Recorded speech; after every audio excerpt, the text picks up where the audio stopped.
everybody and good evening. I think we're gonna start a little bit early today because we do have to take a look at the bands, and the players were much earlier, I should say. Oh, hello there everybody and welcome. I'm trying to figure out exactly where the logo is for the CWC. Give me a second. For the CPL Premier League. There we go. And SunTzu, bienvenue. I do see Project Cisco. Good evening, sir, and welcome. Hi Nick, Dave. Thank you so much for picking up that first promotion, sir. Good morning, and I do hope we're gonna have a good time today with a little bit of a different content, and we will see a 2 versus 2 being played out today. And by the looks of it, the players are starting to ban over here. Let me take a look at the chat. Good afternoon, Cleosin. Hello there, sir, and welcome. Thank you so much for the follow. Split Punched. Hello, sir, and good evening. Ox Daniel. Hello, sir, and hello, good evening, sir. I do see Brody Butthead. Also, hello, good evening, sir. I hope, yeah, well, I guess the autocorrect is gonna learn a little bit better. That was a weird one. Ox Daniel, hello there, sir. Good evening. And I guess we did have a few different first promotions. I'm sorry about the beginning of the stream. It was not getting a good connection to the servers, so I had to restart it, so we don't actually have drop frames and stuff like that. So unfortunately I had to like switch through like 4 different regions to figure out where a stable server is. And Monstrat, hello there, sir. Good evening. Hey, we do have also Novamel. Good evening, sir. Let me actually take a quick pick over here on the map. I think it is gonna be lakes by the looks of it. Lakes on a tiny size map. Let me actually click it on the screen over here. Lakes is one of those, I would say, quite flat maps, but it does have a good amount of flat tiles for your horses to pass through, so they can get to your opponent's cities, and we're gonna need to see how the players will try to go for it.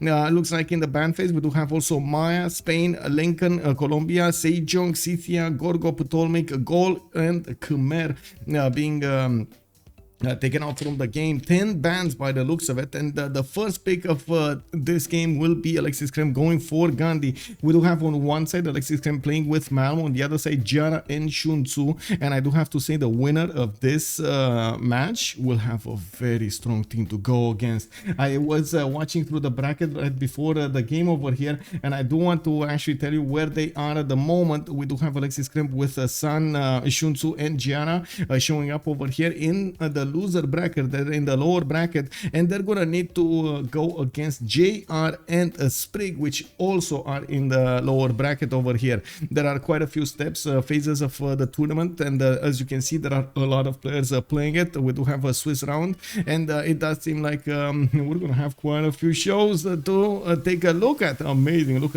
at all of the games over here. It did cross a little bit below my radar because I was so busy with everything else, like the CCC, finishing up the CWCs, getting the feedback for stuff like that. But now we do need to take a look at all of the other tournaments and see how this is gonna evolve over here. Saipong also, good abend. Hello there, sir. Hello. Brody Barhead, not new lake that made it, so if you can do world age new lakes. Wow. Okay, so now Healy. Oh, they did change the BBS, you want to say, right? They did change through BBS lakes, so now it actually has a few more hills because you can change the world age. That's what you mean, I'm pretty sure. Significance of this tournament. I mean, it's a 2 versus 2 tournament. It's, I think, more for fun than anything else. The CivFR community actually has around a year. They do try as much as possible to get different tournaments to entertain their players, to try to of course keep them trying to have as much fun as possible playing Civilization 6. And we've seen this is probably the 3rd season of the 2 versus 2s that I know of. There were others in last year, others in well, another last year, and another one 2 years ago. And I was actually expecting it to be more of a thing, as in more faster, because the 2 versus 2s are usually much faster plays, much faster games than we've seen in the 4 versus 4 or FFAs. Oh my god, you've seen the FFA sometimes when it's an Ironman FFA, 10 hours plus it happens, you know, it is what it is. Also, I do want to say we're gonna have a surprise stream tomorrow. Surprise stream tomorrow. I think I made my mind up. We'll see. We'll see. We're gonna go through a few streams over there, and we're gonna see maybe a few weeks of testing phase. But yeah, surprise stream tomorrow, 1400 GMT, different content. Monstrat also saying so this doesn't have any effect on which teams qualify for the CWC. It does not. This is just a 2 versus 2 tournament. It's more for the fun of the players, and of course, it doesn't have any qualifying power for any other tournament for that matter. The CWC, it's a 4 versus 4 format, and it will stay like this as I would say, as far as I can see. We're gonna need to check out at some point if the players do tend to like a different format, but at the moment the 4v4 is quite a stable format, and it looks like the players did adopt it in a much bigger majority. We do have Alexis with Gandhi. Looks like Giara is gonna go for Cyrus, and SunTzu is gonna follow up with Shaka on their side. So Cyrus with Shaka, two very good war civilizations. This is another thing that should be expected out of the 2 versus 2s. On most maps, actually, you don't get that much time to actually sim. The maps are quite small. We're gonna need to see the conflicts start from a much earlier stage of the game. It's very rare that you're actually gonna have how to say east versus west, but it does happen. And well, still waiting to see what the players are going to choose as civilizations, because Gandhi is definitely a very strong civilization when it comes to war, and at the same time sim. I would actually say over here Cyrus with his internal trade routes, with the extra production, with the extra culture that he's going to get from those, is going to be quite well. I can't wait to actually see if the immortals are going to be used, because this is one of those particular like formats of the game that does tend to actually increase the value of swordsman, increase the value of classical units over others, and we're going to need to see if that is actually going to be the case today. The immortals of Cyrus do have a ranged attack, and they don't need to actually expend the health when attacking into an opponent unit. Of course, at some point they were extremely good. They did have an extra +3 on them. Now that extra +3 did get taken away, they still benefit from the extra +3 on attack, but their base strength has been lowered, which does tend to make them a little bit squishier. And it looks like we're actually gonna have 2 Persias. Oh my god, he actually locked it in. He didn't write it. He didn't write it. He's actually locking it in, and without even writing it, he's just, oh yeah, oh yeah. Oh, Nader Shah being picked up over here by Malm. We're gonna see immortals running everywhere. You can imagine exactly, you know, how, like in those memes with a lot of chickens running around the map. This is basically the immortals running around the map over there. We do have SunTzu with Shaka also. You can imagine those EPs will be quite strong, and we do need to see if he is gonna get anybody to attack with. We do also see Shaka over here needing a lot of gold, so I'm actually quite curious if they're gonna manage to overcome. Wait a second.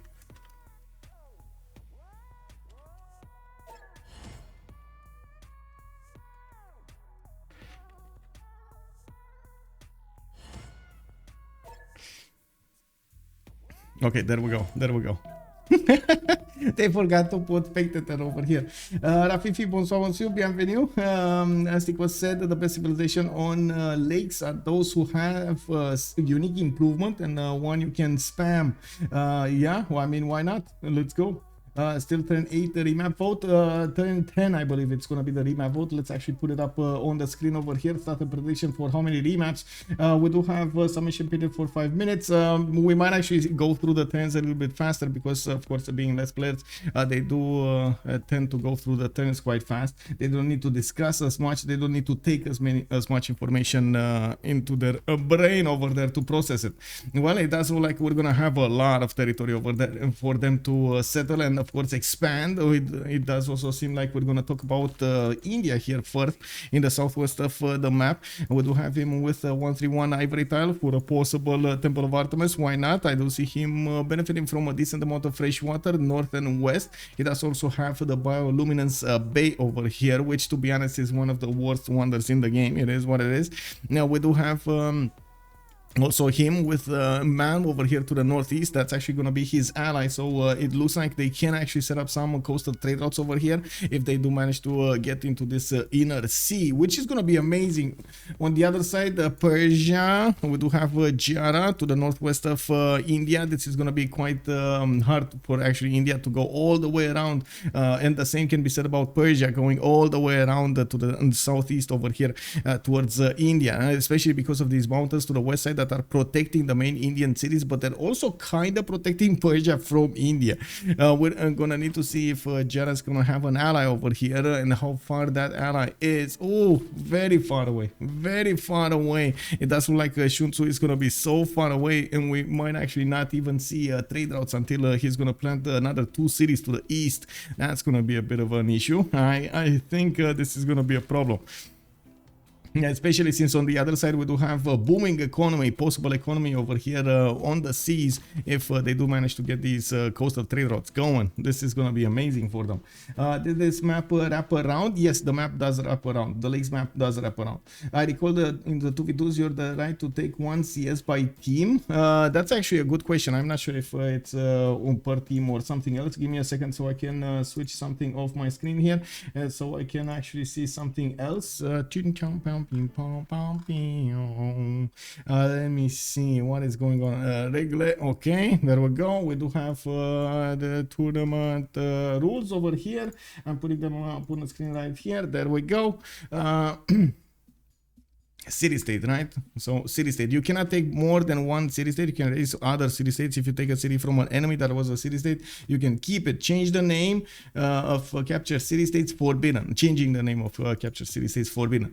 Okay, so I'm guessing that they can take 2 per team in total. It doesn't matter if it's per team or not. They just cannot take more than 1 each. By the looks of it. Team mini, okay. Oh my god, okay. So we got 62 teams enlisted in this tournament. Let me actually switch back to the game over here and take a look at the spawns. I do want to take a look at each of them a little bit closer. We got Mashar over here with his own ivory tile. Quite a few iron tiles to the northwest, and Pio Tahi as a wonder to benefit from some extra culture and gold. It's not going to be a lot, but still it's going to be something. To the northeast, access to a silk tile if he does actually settle that way. He also has actually a I wanted to say a possible Petra city, but to be honest, this is gonna be quite hard to get Petra over there. The single flat tile possible to place Petra or pyramids is over here on the east. Anyway, now he's also gonna have a decent amount of land to the east side where he's gonna probably fight Zulu at some point. I can't really say that Zulu has an advantage against those immortals anyway. We're gonna this is of course the new Persia played today by Malm. Neither shall does get the science benefits instead of the culture benefits on the trade routes. We do have to take a look also at Zulu's spawn. Looks like Kulundi did have the opportunity to go for a marble tile there. He chose to settle in place for a 3-1 base on a cattle tile. I did notice, by the way, we do have BCY on capitals only and balance for the base 2-2 that you're gonna get over there. We do have him also, by the looks of it, with pretty good cities over here to the northwest and the east side. Nice mountains for the adjacency towards campuses, some +4s next to geothermal fissures, and looking at the continent split, actually they're on 2 continents, so 1 continent for Persia and Gandhi, and we do have Persia and Zulu on the other side. By the looks of it, on that other continent, I guess Zulu can actually expand to the southeast quite easily, and he does have a pretty good expand over there on the Coco tile, so he can get the extra gold immediately and access to that extra amenity, the luxury resource. Now we do have some scouts also coming out from his city, so I'm pretty sure they do deem it's extremely valuable for them to figure out exactly where their opponents are and what they should do against them. This seems like a remap. Well, let's see. I'm actually quite curious if the fact that they don't really have early economy over there for them will cause a remap or not. I'm pretty sure they can actually settle later on here. I'm pretty sure they can settle later on. And they can get some water trade routes, but it's going to be so late. So late. Anyway, now we do need to see also their early moves over here. It looks like we got 4 more turns until the next one. And, ooh. Thou shalt be knighted primer. Spogo. It's Pogo, thank you so much. FS Pogo, thank you so much for the prime, sir. Much appreciated. Let me turn this off over here. Hello, hello. Good evening, sir. We do have to take a look on each of the players to see exactly how many scouts they're gonna get. In a 2 versus 2 format, I do have to say it is much more important to have the early era score. And one of the reasons that in chat over here there was that discussion about the unique improvements or unique units for that matter. Anything that is unique, of course, will add to the era score available for you and will make it easier for you to reach a golden age, which, as you've seen many times, it is so important to benefit from. 2 Tango, good evening, sir. If you keep liberating a city as Australia, say Aussie liberates city, then city is taken over by enemy again, then Aussie takes city again and liberates. Does the Aussie production stack? It doesn't stack. No. It just adds more time. It adds more time from the initial one. I don't think it stacks. That would be really broken if it stacked. Oh my god, that would be really broken. I really hope it doesn't stack. I'm not sure if it stacks or not. I don't, but I don't think it stacks. We do have to take a look over here on on Gandhi. I was meaning to take a look if he does open up with Holy Site. Looks like he will. Holy Site over here to the northwest. He had some mountains to actually make use of it, and I'm actually curious if he's gonna go for something like Circular Path because of the positioning of this Holy Site. He could have placed an easy +2 over here on that cattle tile, but that would indeed require him to get the animal husbandry. We do have him with it resets the count, so you've 10 turns with 50%. Okay, that's what I was also remembering. We do have Delhi over here with that city to the north, which can be placed right next to the mountain, so he can access a silk tile as well for the extra culture. Another 2 tiles of silk to the west, and a tile of marble that he could improve for the extra amenities there. And well, from what I do see, it's gonna take quite some time to actually get to the east side here. Oh, hi Dave, thank you so much for the gifted sub. 2 Tango, hello. Oh my god, look at that. You got a sub, man. Woo, thank you so much, Heinik. Much appreciated, sir. Now we do have Machado also pumping out a settler next turn with 10-10, so I'm pretty sure we're gonna have that remap now. Looks like Persia will expand his vision to the east. He does have an exploding volcano over here, which did improve some of the tiles with some extra science, and well, he doesn't need to worry about his southwest. He does need to worry about his east side. Looking at their vision between the 2 sides, they don't see that much. They don't see their opponents. They don't know exactly where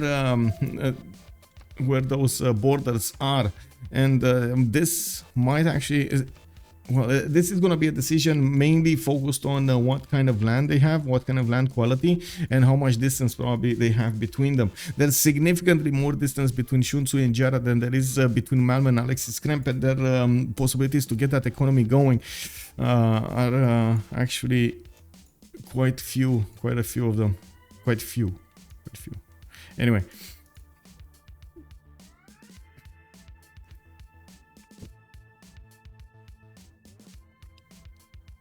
let's see what the players choose. With India's bonus and the flatland, he can get the East River 4 turns, and yeah, he could definitely expand to the east, but it's still it feels kind of far away to actually move that far east. I'm pretty sure he's gonna do it. It just feels far. Now, he doesn't really need to worry about anybody on the east side. And it looks like actually Malm and Alexis want to remap this. It's the other way around as we've seen over here. It looks like Malm with Mashar, he doesn't really like his spawn. Or maybe India's spawn, he didn't really like what happens over here and how it looks. Even though they were kind of far away and they could have simmed against a Zulu and another Persia, Cyrus.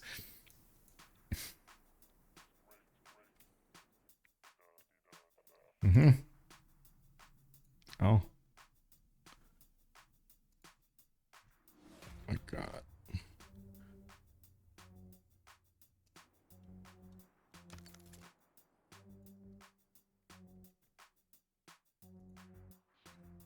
We're getting there.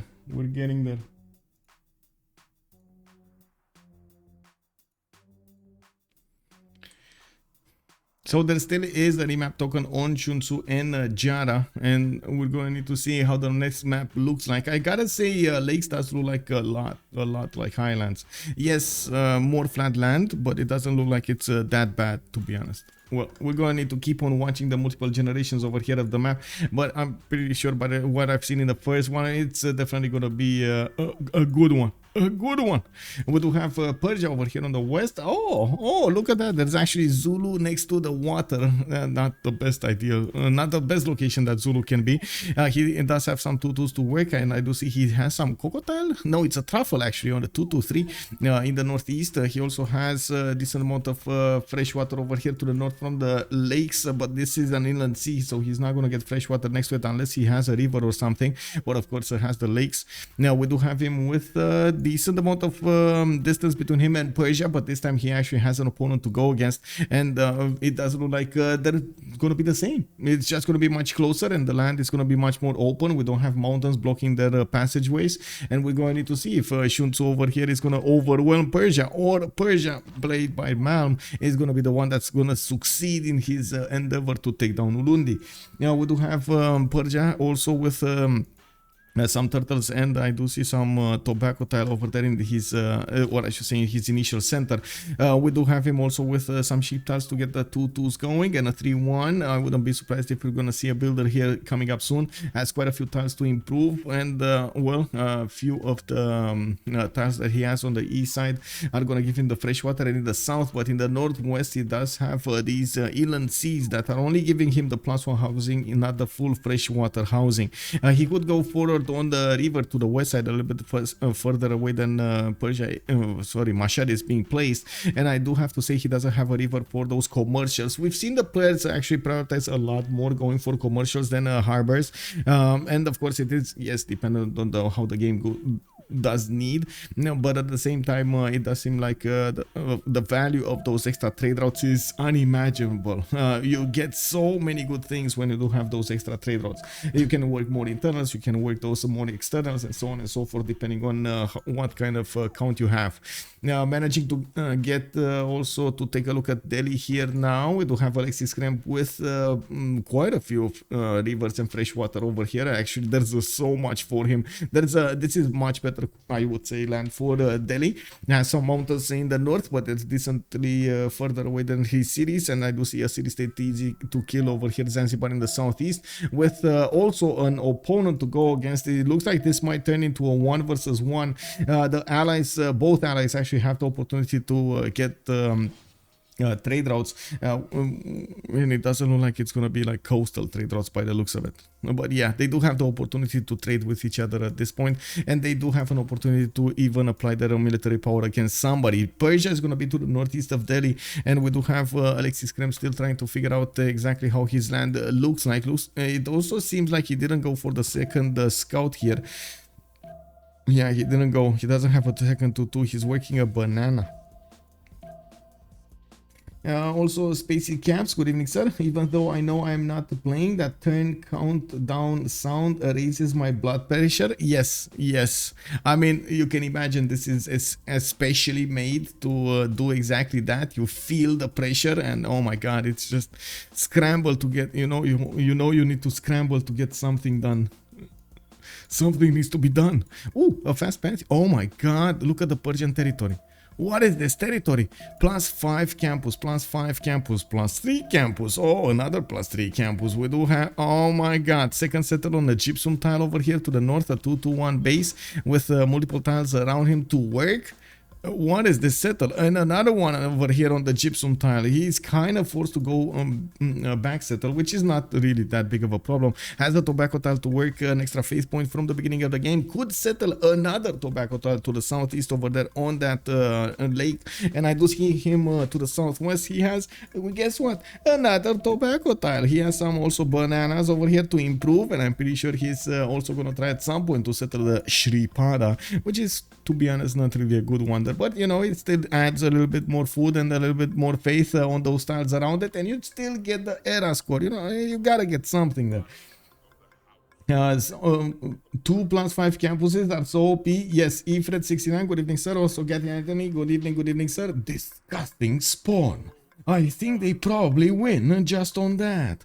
Got Anthony making a very strong comment over here. Is that what's gonna happen? Well, we're gonna have to see if they're actually gonna play this map. It does seem like India's gonna have quite a bit of land to cover towards Persia to figure it out until turn 10. I'm pretty sure that's not gonna happen. And looking at other possible meetup of the year over here, we do have SunTzu sending his scouts to the southeast, but still very far away from the Persian lands, so they won't know where they are until they actually meet each other a little bit later. They need to decide if they want to keep this map or not. I gotta say, SunTzu might not be happy with this spawn. I wouldn't be happy with this spawn. Would you be happy with this spawn if you were Zulu? That's why I always laugh when somebody says that the players know where they are by the name of the river with that account. Who has time to look at that lake name and then Google it to find out what's it? I know, right? Yeah, I know.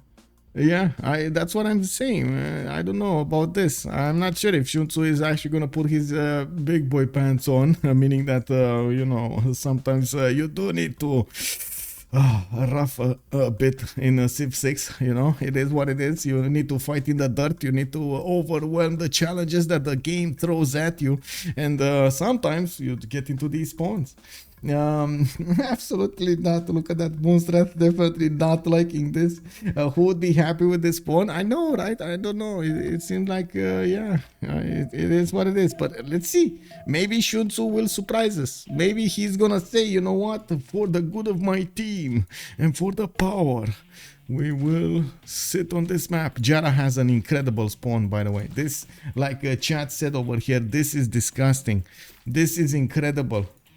Or you can be a European with proper knowledge of geography and just know the rivers, no need to Google. Okay. I'd remap if I see a wonder being destroyed by luxury or strategic resources.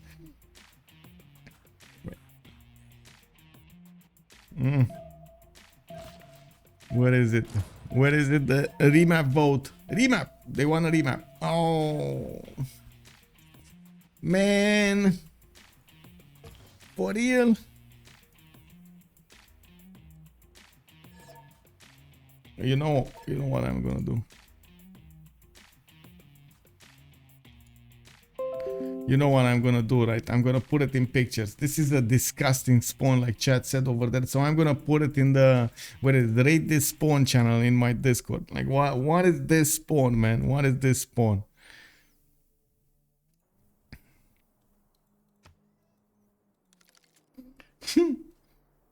Yeah, it is what it is. Giara is saying Zulu sport is too bad. Anyway, let me actually take a quick pick on the prediction over here, because this is well, they ran out of remap tokens, so this is gonna be the map that's gonna be played out over here. How many remaps? I'm gonna put 2, complete the prediction, and keep going. We do have both teams using the remap tokens, and this on the lakes map, we do have the third map actually displayed in front of our eyes here. It does seem like Persia is gonna be, this is Giara. This is Giara to the northeast of India. Looks like we actually need to talk about India first, because he's on the west side over here with an amazing amount of coast here. We do have him also with fresh water from the rivers to the northwest and to the west side. He doesn't really need to settle on the coast, but I'm pretty sure he's gonna settle some cities, especially the ones that do have the fresh water. 1, 2, maybe I'm pretty sure he's gonna put the one close to the coast. I don't think he cares that much about the east side anymore, because usually on the lakes map we don't get into that many naval fights.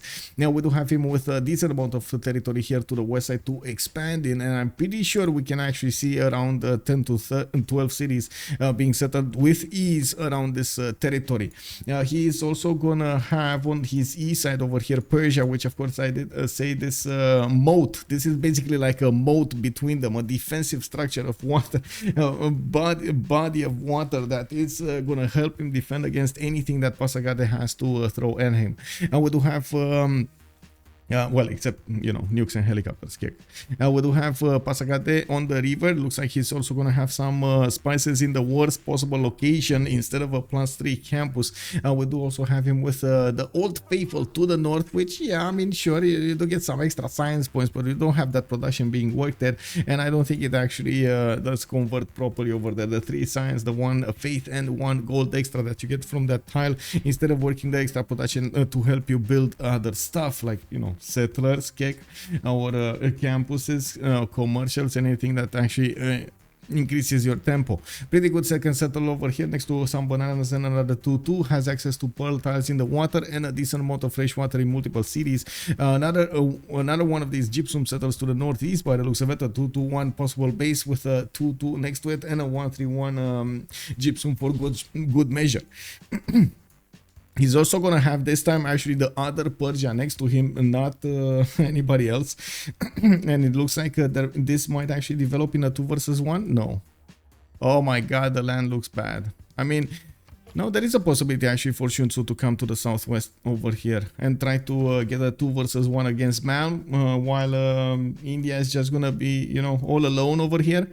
Yeah, this looks like it. This looks like this might happen.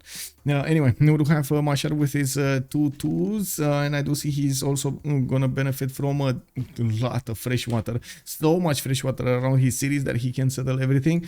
He has in the south also some lakes to give him the necessary fresh water, and I guess a wonder eye of the Sahara here to the southwest of his territory. A +3 campus, another +4 campus over here on that horse tile. I really hope he's not gonna discover animal husbandry, because that, oh, he's doing it.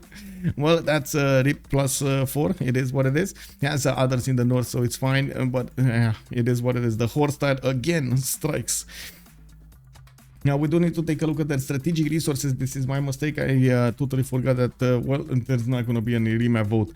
Delhi with an iron tile to the west side in the second ring. I do have to say he moved 1 tile to the east, so he doesn't have access to his horse tile. That's going to be 4 tiles out, and I'm pretty sure he's going to put at least 1 more city over here to the west, so he could benefit from the other tiles, including this horse.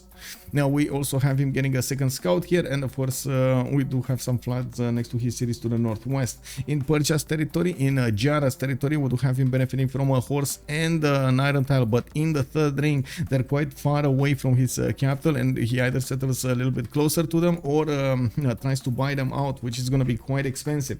Also, let's see, Chillbrains, good evening sir. Circassian, good evening sir. Is religious victory active? Actually, that's a very good one. That's a very good question. I think it is. Wait, I think I can see them here, right? If they're active, I can see them here. Religious victory. Well, let's see if this happens. Does Old Faithful have any other effect? Let me actually see. I don't know of any other effect, but it might. A major adjacency bonus to campus district, so you get like what, a +2 major adjacency bonus to, not bad, you know, you get something. This is the problem with Zulu, and you get the leftover spawn after spawn bias kick in. Get Anthony making a comment about spawn, yeah, which CS are in the game. We're gonna go through them right quickly. I do need to finish the strategic resources of Persia, and then take a look at Zulu, and then we're gonna take a look at the city states. We do have a settler coming up importance here from Mashar, and I do see him with multiple possibilities, 1 to the north, 1 to the west side here, quite easy to settle and get to.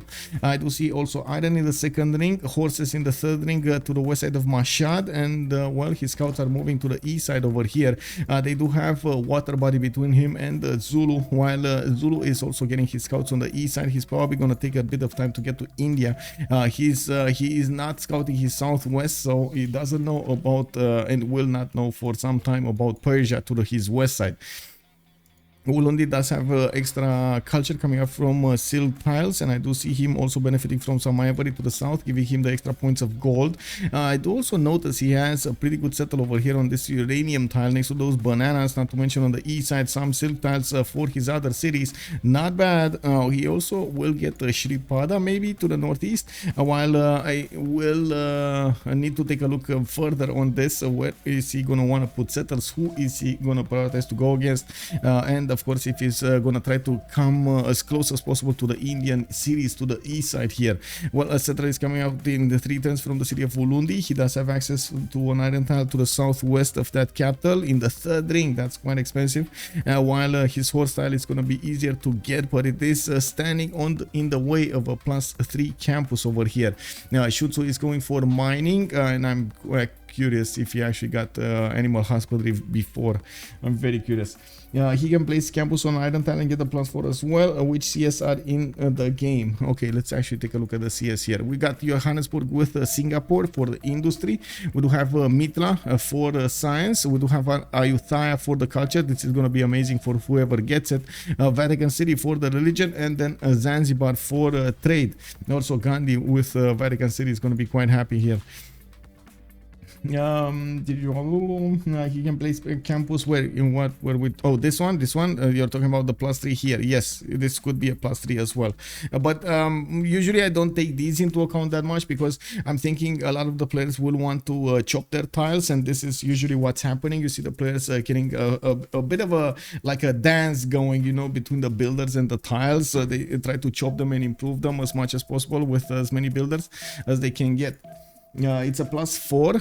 It's a +4. Yes, it's a +4. Sorry, it's a +4. 1, 2, 3, 4. Yes, it's a +4. Yes.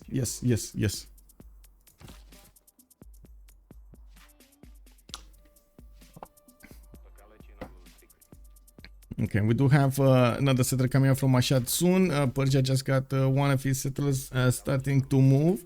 We do have the other Persia, Giara.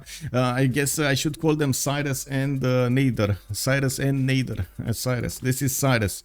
We do have Cyrus over here with Pasaka. They're getting another settler in 7 turns. It looks like he's moving to the north with the first one, going for the stone 2-2 base to get the old faithful bonus, and maybe we're gonna see a campus over here also placed down from an early stage. He does have river, so he can place his commercials next to it to get the extra adjacency. Mashhad is also gonna go to the north. Looks like he might actually go on that scout, where the scout is standing on the 2-2 base, to have the adjacency next to the mountains for his campuses, and get the adjacency from the rivers towards commercials. Not to mention later on accurate placements and so on. Now we do have also Zulu to take a look at. He's moving to the east side, where he's going to have a banana settle, a 3-2 base with a 1-3-1 sill tile to the north. He's also going to give up on that settle over there in the corner of the river. We do have him with more settlers here to the north. I'm pretty sure a cattle settle would be quite nice over here, with of course another one to the northwest of Ulundi. Gandhi is also settling inland. He placed his first holy site down, and it's again between a lot of the forest and the rainforest, but I gotta say it is actually near a river, so we might actually see river goddess chosen as a pantheon by India. India does benefit from an extra movement point on his settlers and builders, and as you can see, that actually helps him out quite a bit. We do not have probably him with working technology to get these builder charges worked. I think he popped a builder from a hut by the looks of it, because he is just standing there in the city of Delhi, and he's working on a holy site in the meantime. Now we do have Malm going for writing. We do have Giara going for writing as well. Both Persias are probably going to open up as quickly as possible with commercial, so of course writing is in the way. Now we do have Persia actually, I should say Nader, going one tile to the west from what I thought he's gonna go for. I definitely thought he probably wants to get another city here or something. Okay, let's see how he's gonna want to plan this out. There are definitely multiple choices of how you want to plan this out. Anyway, we do have the second city is already starting to pop from the civilizations, with only Zulu 110 behind.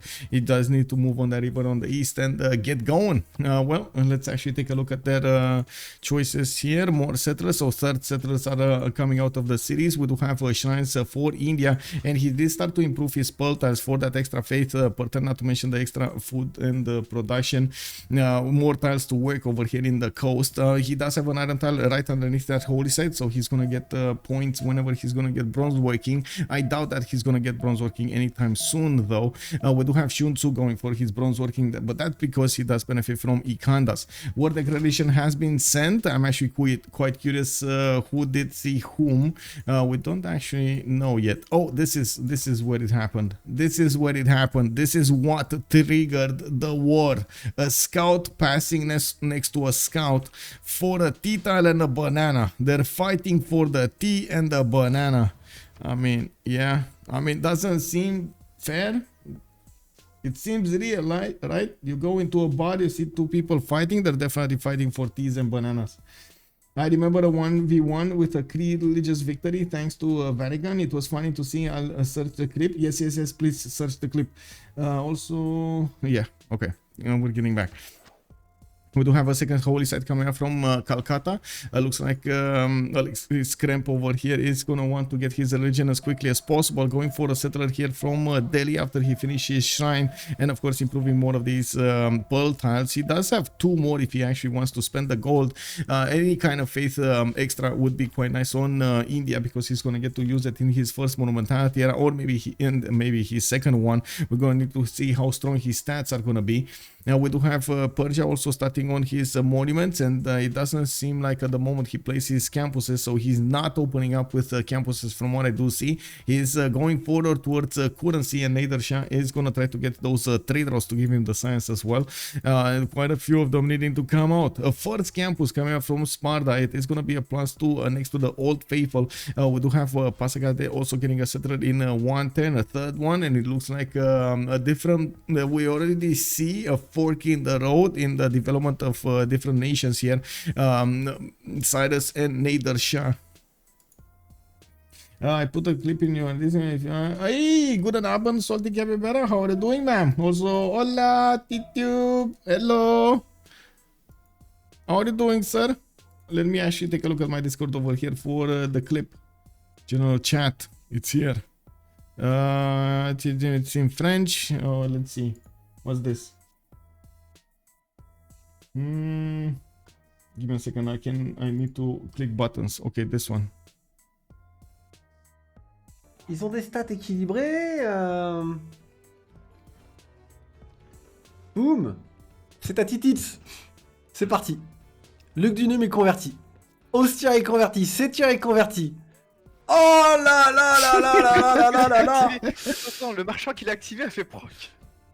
Yeah, oui, bah oui, évidemment. Easy faith. Yes, oh là là là. Oh là là là là. Ils ont des stats.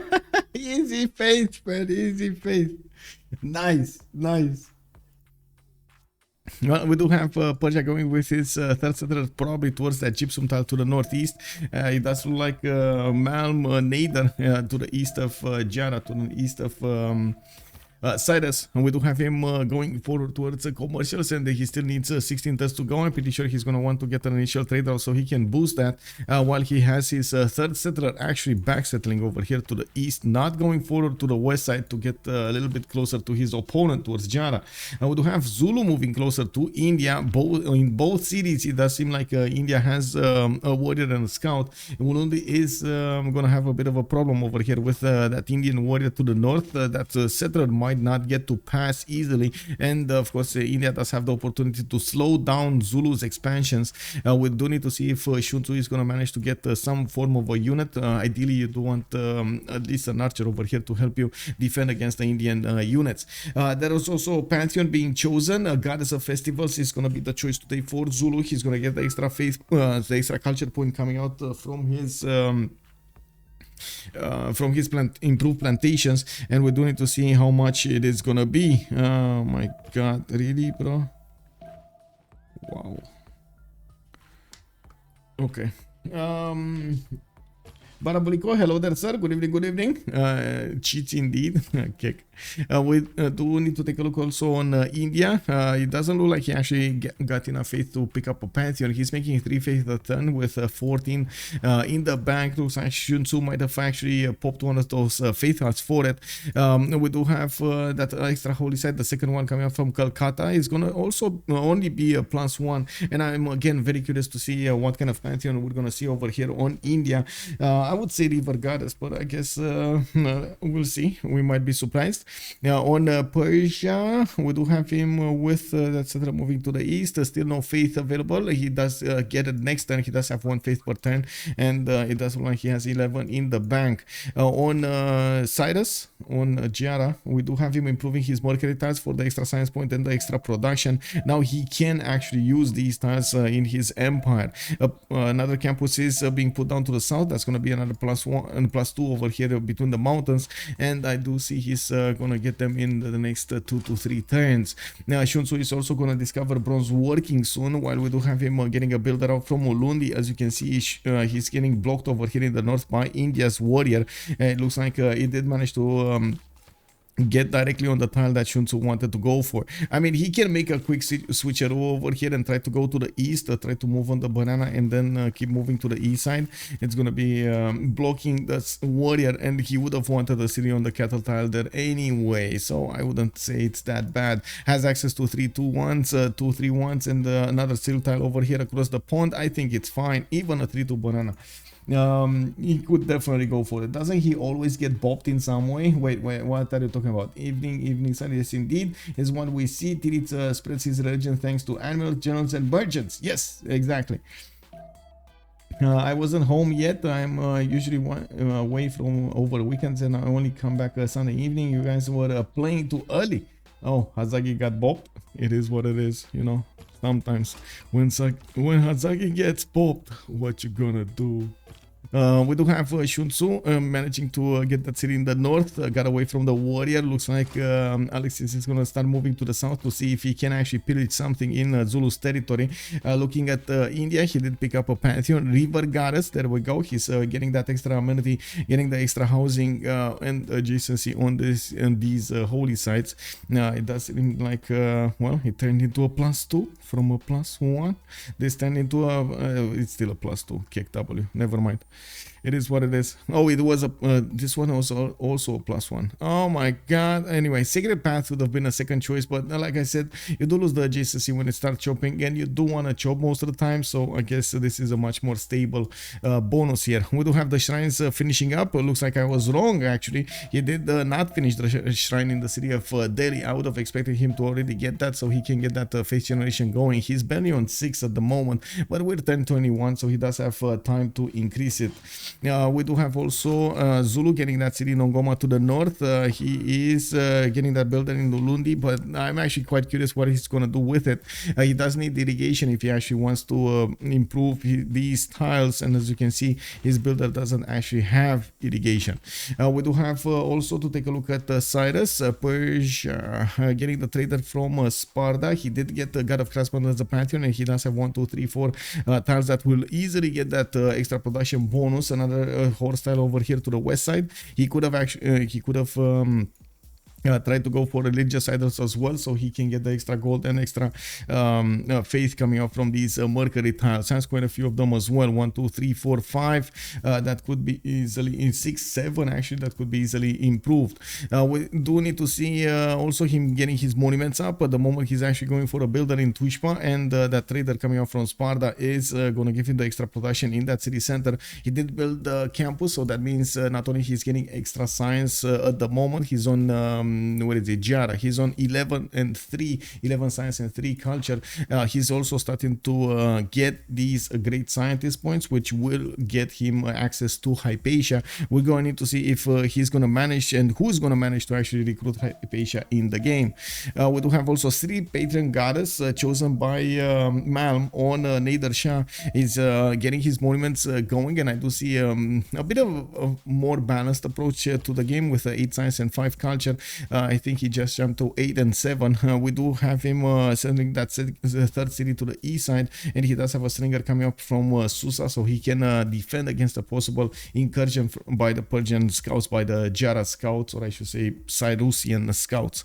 We do have him also with a decent amount of settles if he does want to keep on going to the southwest over here or to the southeast.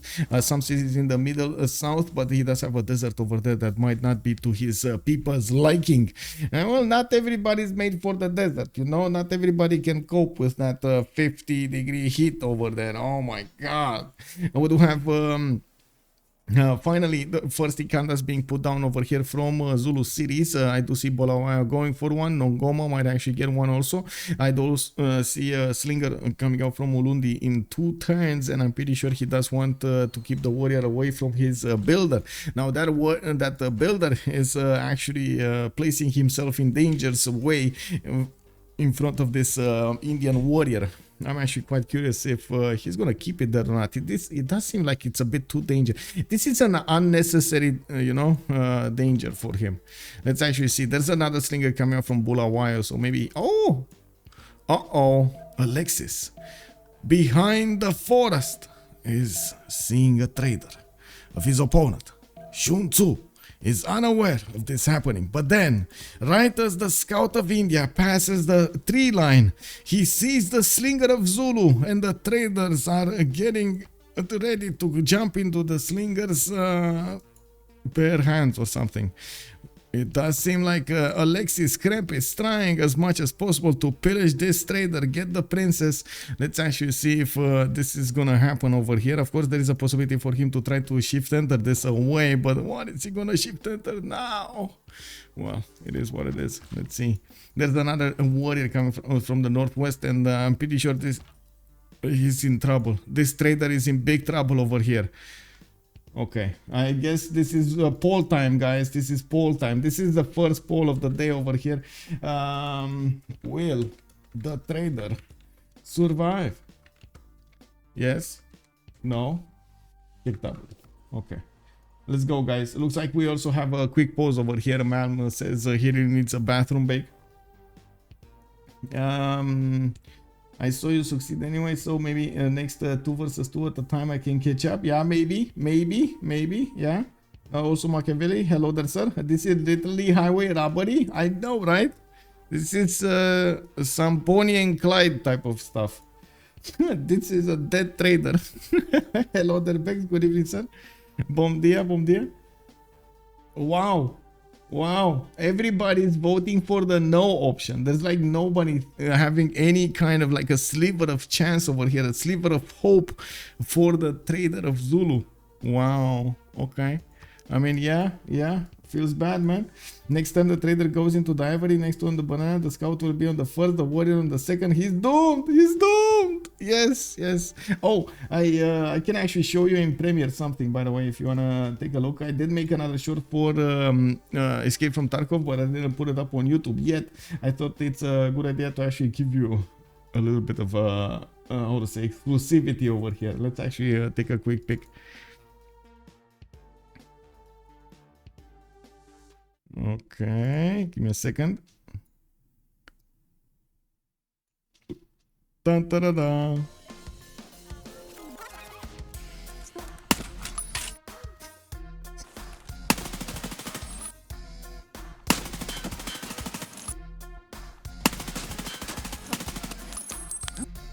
Oh.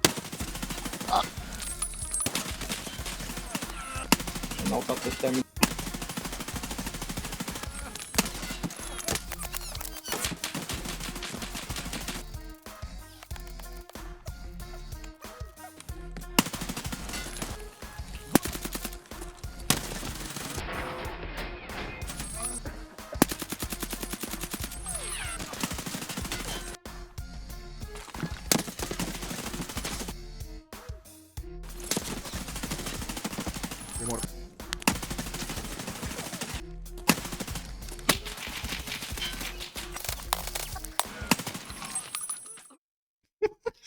I don't know what that guy was doing there, man. I don't know what he was doing. It felt like I was hunting down an emu or something. You know those guys, those animals that are actually putting their heads in the ground, thinking nothing's gonna see them. What was that? Does it just add up the movement cost about the trader? It might have been a problem with visibility, but it looks like it's actually going to pass to the north, not on the west, not on the ivory tile, and it is going to go towards the northwest, towards Zulundi. It does seem like also, of course, India is going to try to get those places right in front of us so he can have the opportunity to get it. There is a chance that SunTzu might actually lose, manage to get the trader tile over here in the north. There is a chance that he can take out this warrior. If he does manage to quickly attack into it, he might have an opportunity to take out the warrior, even get his archery bonus, because why not? Trader is saving lives. Well, it's happening. I mean, he's running for his life, man. As you can see over here, he can't turn back. He is not being allowed to turn back, but he definitely is trying to get into safety towards the next city. Is the trader worthy scouted warrior? Probably not. I mean, it is what it is. Barabuliko is saying, yeah! Difference of opinion, I would say. Yeah, I mean, sure, yeah. Yeah! I can see the enthusiasm over there. Love it, love it. We do have Moksha going in 2 turns in the city of Ulundi. Nikanda being placed in 1 turn to finish. It looks like Alexis Kremp did manage to get his... give me a second over here to turn on the music. He get his Moksha also establishing in the city of Delhi. He has his Siddhartha Gautama, the great prophet, recruited, and we do need to see what kind of religion is he gonna get. In the great people screen, we do have Zulu also starting to acquire the great Jones, and Persia is starting to get the great scientist. Now I do have to say this is Cyrus Persia. Yeah, this is gonna get confusing really quickly. Oh, trader is gone. Trader is gone. We do have India surviving with that warrior. It looks like SunTzu hesitated to attack into this warrior with his scout, and it does seem like, well, India doesn't have enough experience points to actually replace, I should say promote the warrior, so it gets the health back. But it is what it is. The scout did its job over here. And we do have Zulu also with the slingers getting the position to keep as much as possible these Indian units contained, not allow us something like this happen again. We do have the first commercials of the map here being placed in Nader Shah's territory, with Magnus establishing in the city of Mashhad. We can clearly see, of course, the next steps for Persia. He does want those internal trade routes getting beefed up with the extra food and production from the Magnus internals. We do have also another builder coming up from the city of Mashhad, and we do need to see what is he gonna improve. At the moment, I didn't see actually that many strategic resources getting improved, neither in Cyrus's cities, where he does have extra bonuses towards production from those resources. He does have an iron tile improved here, but he doesn't yet know it's an iron tile, because it is, well, he doesn't have bronze working, so kick double in that sense. Now also Rafifi is saying when moving, traders will always go for the lowest movement cost possible. For this reason, traders will prioritize using their existing road network to reach their destination if it means taking detours, and if no roads are available. Okay, yeah, I hate this system so much. Yeah, yes, sometimes it's where you are, where you going, bro, you'll die. Yeah, sometimes it is what it is. Yeah, also it's not a bad trade though. 2 units for 1 trader. Losing your explorers and India only went 1 scout. Yeah, India only wait, India, did he go 2 scouts? I think he went 1 scout, if I remember correctly. He went 1 scout. Yeah, I don't see a second scout here. No. Yeah, it doesn't have. Oh no, he did go second scout. There we go. Yeah, that was in the previous map. Sorry, that was previous map. This time around he did go 2 scouts. And we do have him actually trying to get out of there, and you can see the warrior is moving forward to the north. We do have the slingers catching these the scouts in wrong position. He might actually get out of there. No, I mean, you know, he's gonna get hit from the city center. It is what it is. Anyway, now we do need to take a look at the religion here of India. Eastern Orthodoxy, his choice. He does have an extra belief to choose here, and it looks like choral music with itinerant preachers and pilgrimage are gonna be his 3 choices, getting the extra culture from his shrines and his temples. We do have him also spreading his religion further away, and getting pilgrimage for the faith that he's gonna get from converting his cities or his opponent's cities. We do need to see if Zulu is gonna get converted over here, because to be honest, he's not that far away. And look at that. We already have incoming pressure from the religion of Gandhi into the cities of Zulu. We do have also to take a look at their points for the era score. Looks like SunTzu does need 3 more points, and this is a bit problematic over here. We do have him, we do have them actually with 3 turns out from the next golden age, and well, 3 points to go. We do have him also starting to improve his plantations, which does mean he's gonna get a lot more culture going. Political philosophy coming up in 3 turns, and I guess the big question is, can he actually get it a little bit faster, like 1 turn faster? Trader coming up from Bulawayo. I do see in the tech side he's getting archery, and I'm pretty sure he's gonna want some horses there, so he's getting horseback riding. Now we do have also Giara managing to get 21 out of 19 on Cyrus. Look, we do have commercials also starting to pop out of his cities, especially in the city of Tushpa, where he did not actually get one campus. And we do have some archers for the defense, some slingers to go into archers, and Magnus is also going to be his choice for the first governor in the city of Pasagade, his capital. Malm also did manage to get his golden age points. We do have Alexis getting their golden age points, so yeah, they're gonna be fine. And we do need to see if SunTzu is gonna manage to get those points, and yeah, there we go, he got it, he got them. 3 points, it is what it is. Bam, easy peasy. Let's actually take a look over here. Nobody in the city states yet. Gavron Plaza coming up next, and from the city of Ulundi, we do have him starting to get these general points. Sorry, the 3 general points a turn for Zulu might actually give him the opportunity to keep away his opponents from getting generals. At the moment, nobody else in the game is actually putting down in cameras, nor are they even taking bronze working. We do have Malm trying to get into the borders of Giara to see how is Giara trying to approach this game. Giara is on 13 science with 7 culture, a little bit more than Malm's 10 and 8. We now still do see traders coming out from Persia to give him that extra science, and he's starting to also improve his land. He has his commercial starting to get him the points in the merchants, and as you can see, the first merchant is not going to be one of those extra trader out ones. It's only going to be Marcus Licinius Crassus. Also, let's see, Saipong, when will win prediction? Yeah, let's go for the prediction. I'm just gonna put it a little bit faster because we don't know, right? We don't know. Let's see, Malm and Alexis, and on the other side we do have SunTzu and Giara. Let's go for 10 minutes summation period. I think that's enough, right? 10 minutes is enough. Also get Anthony losing your explorers. I didn't read that. It's all good. It's all good. Okay, we're up to speed now. We do have Persia. Actually he does have access to a very good unique improvement, but it doesn't look like at the moment neither of them actually want to put it down and use the era score in this ancient era. They probably do want to keep that 4 era score for the next part when they do have a chance to go for the medieval era. It does seem like also Zulu did manage to build and get quite a few of these builders. I am actually a bit surprised we don't see the 4th and the 5th settler already coming out. Yes, he did have a bit of a crisis with the Indian units in his borders, but I think now he overcome it, and well, we do need to see if he's gonna start to pump out those cities so he can get the production going.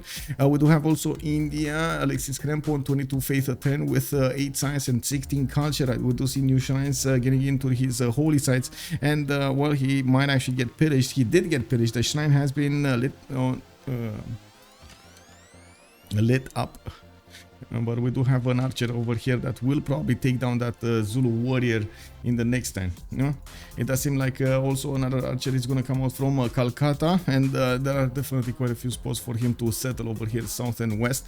Again, a bit surprised that we don't see those settlers getting out. We do have a decent amount of faith in the bank, 142, and I'm pretty sure he's going to want to buy at least one of those settlers with faith. We're going to need to see in the next turn what's gonna happen. We're turn 31, and of course we just jumped into the golden age.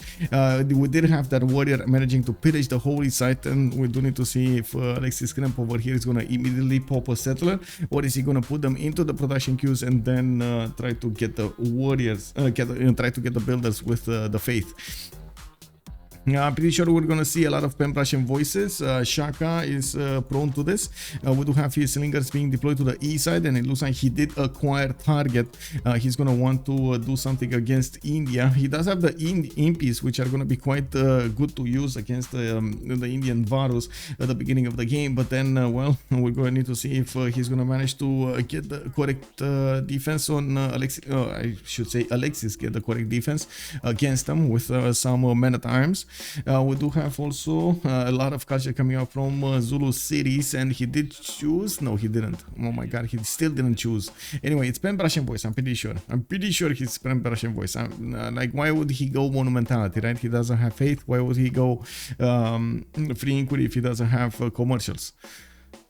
Anyway, Giara is pen Prussian voice as well on Cyrus. 3 cities. He's getting his 4th and the 5th city out, and this is what I was expecting from the other nations as well, including those faith ones. We do have Persia starting to improve his strategic resources, and as you can see, he's also benefiting from the God of Craftsman extra added bonus of production and faith on these tiles.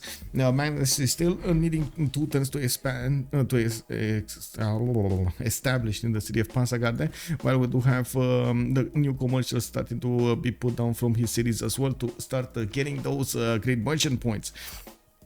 Now we do have also Malm with pen Prussian voice Golden Age on Nader Shah, getting that 5th and 4th city out from the city of Susa in 3 turns. Looks like he has quite a few builders able to chop here, and I'm actually quite curious if he is actually going to go for the faster chops. Could easily put a very good campus to the west of Mashhad, and I'm pretty sure he's going to want a city to the west side as well. I'm quite curious how he's going to try to use his government plaza a little bit later on in the game. Has multiple tiles, multiple possible districts that he could put around it. Now, it does also look like Monumentality Golden Age is going to be a Gandhi's game. Looks Liang is establishing the city of Madura in 4 turns. We do have Moksha established already in the city of Delhi, while he is working on repairing that holy site because it did get pillaged by his opponent. We do have him on only 10 science and 19 culture, while SunTzu next to him is 8 science and 35 culture. That's a big boost when it comes to his culture requirement with the silk tiles and the plantation pantheon, and then of course pen Prussian voice bonuses, Governor Moksha and his Ikandas. That's a lot. Now we do have to take a look also if we're gonna see any expansion here from Persia. He's choosing to go Ancestral Hall before he's actually gonna get another wave of settlers altogether, while we do see Persia, or I should say Cyrus is already expanding to his west side of Sparta. Multiple markets are also starting to get the production points from his cities, and his government plaza is placed between Sparta and Passagarde, but not focused to finish. He's gonna finish it after he gets his settlers. So I would say this might be a differentiator between the two, Ancestral Hall, and we might actually see an audience chamber being chosen by the Cyrus over here by Giara.